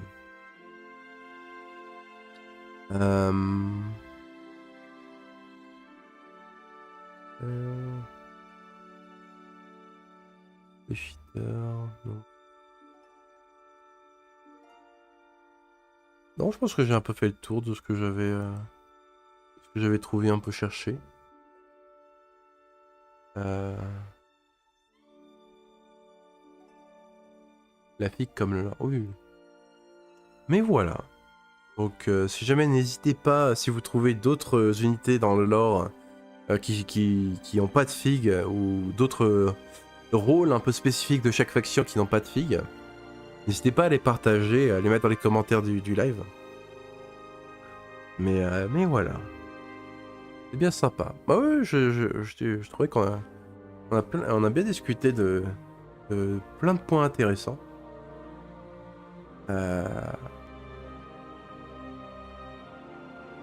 Mais voilà. Si jamais, du coup je fais des petites annonces, je répète au cas où pour ceux qui n'étaient pas là au début du live. La semaine prochaine, vendredi prochain, vendredi soir prochain, semaine prochaine, on va faire du multi avec la commu sur du Warhammer Online, côté destruction. Donc si jamais vous voulez rejoindre, n'hésitez pas. Je ferai aussi peut-être une tier list sur les dynamiques de pouvoir entre les factions, un peu à quel point certaines factions sont puissantes par rapport à d'autres. Il y en a, c'est vraiment... il y en a, on se rend pas compte, elles sont assez minimes dans les royaumes, là où d'autres sont bien plus présentes qu'on ne le croit. Ça pourrait être intéressant, peut-être mercredi prochain. Donc ces 2 lives sont potentiellement prévus la semaine prochaine. Aussi, le dimanche prochain qui arrive, petite annonce pour la vidéo à venir, ce sera une vidéo, pas sur AES, cette fois ce sera une vidéo sur Monster Hunter Wilds. J'en avais fait une plutôt avant que le jeu sorte, en parlant un peu du monde et des régions. Là c'est un peu une vidéo sur le lore de Wilds. Donc attention spoiler si jamais vous voulez pas être spoilé sur l'histoire de Wilds. Et sur certaines théories que j'avais. Et voilà. Donc voilà pour le petit programme. Sinon aussi à venir pour AOS, il va y avoir il y a une vidéo qui va venir aussi sur toutes les sous-factions de la destruction. Donc on aura fait toutes les sous-factions de l'ordre, de la mort, et il restera plus que la mort qui arrivera aussi prochainement. Donc voilà pour ce qui arrive au niveau vidéo. Comme ça, ceux qui sont restés jusqu'au bout dans le live, vous avez la récompense de la connaissance du futur, des visions du futur. Mais voilà. Qu'est-ce que j'ai oublié? Je veux bien. Donc oui, du coup la semaine prochaine je ferai peut-être des petits lives sauvages pour faire du Monster Hunter Wilds, si jamais il y en a qui vont en jouer. Comme j'ai dit, je pense pas que je pense pas qu'ils seront qu'ils seront streamés aussi sur YouTube. Quand je ferai un peu du jeu vidéo de chill, je pense que je le ferai que sur Twitch. Donc si jamais ça vous intéresse, n'oubliez pas de vous abonner, de suivre la la chaîne Twitch de la chaîne. La chaîne Twitch, tout simplement. Et voilà. Pas de live samedi. Donc ce samedi-là, non. Parce que je vais être occupé, j'ai quelque chose à faire ce samedi. Mais mercredi prochain et samedi prochain, oui. Je sais pas si je vais continuer à faire des lives 2 fois par semaine. Mais je vais au moins essayer de faire au moins 3 lives tous les 2 semaines. Il y aura peut-être une semaine sur 2 où il y aura un live au lieu de 2. Comme ça, c'est un rythme qui est plus facile à tenir pour moi. Et voilà. Merci Light of Nawak pour le follow. Merci beaucoup. Mais voilà. En tout cas, je vous remercie beaucoup tous ceux qui sont passés pour parler, pour discuter. C'était très sympa. Et on va peut-être essayer de raid quelqu'un. Tiens. Essayons de raid quelqu'un. Qui est-ce qu'il y a en ce moment là sur Twitch? Côté Warhammer. Ma foi, nous avons notre ancien champion d'AOS, Nicolas Tasson. Pourquoi pas aller le raid?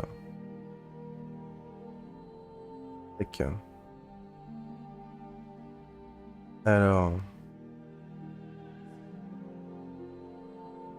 il y a War Aventure aussi. C'est vrai qu'elle fait des vidéos sympas, War Aventure. Allez, puis on va peut-être la raid elle. J'aime bien son contenu. Allez hop.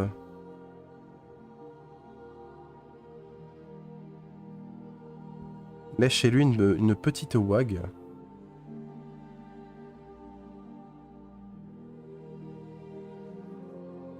Et bien en tout cas, moi je vous dis à la prochaine. Prenez soin de vous.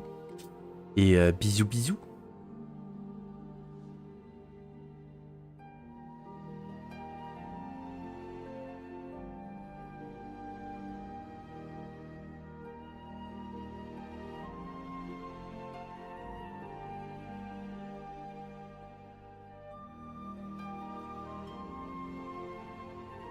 Manipule pas, je masse. D'accord, ça n'a rien à voir. Alors juste avant qu'il continue, par contre j'ai une petite question.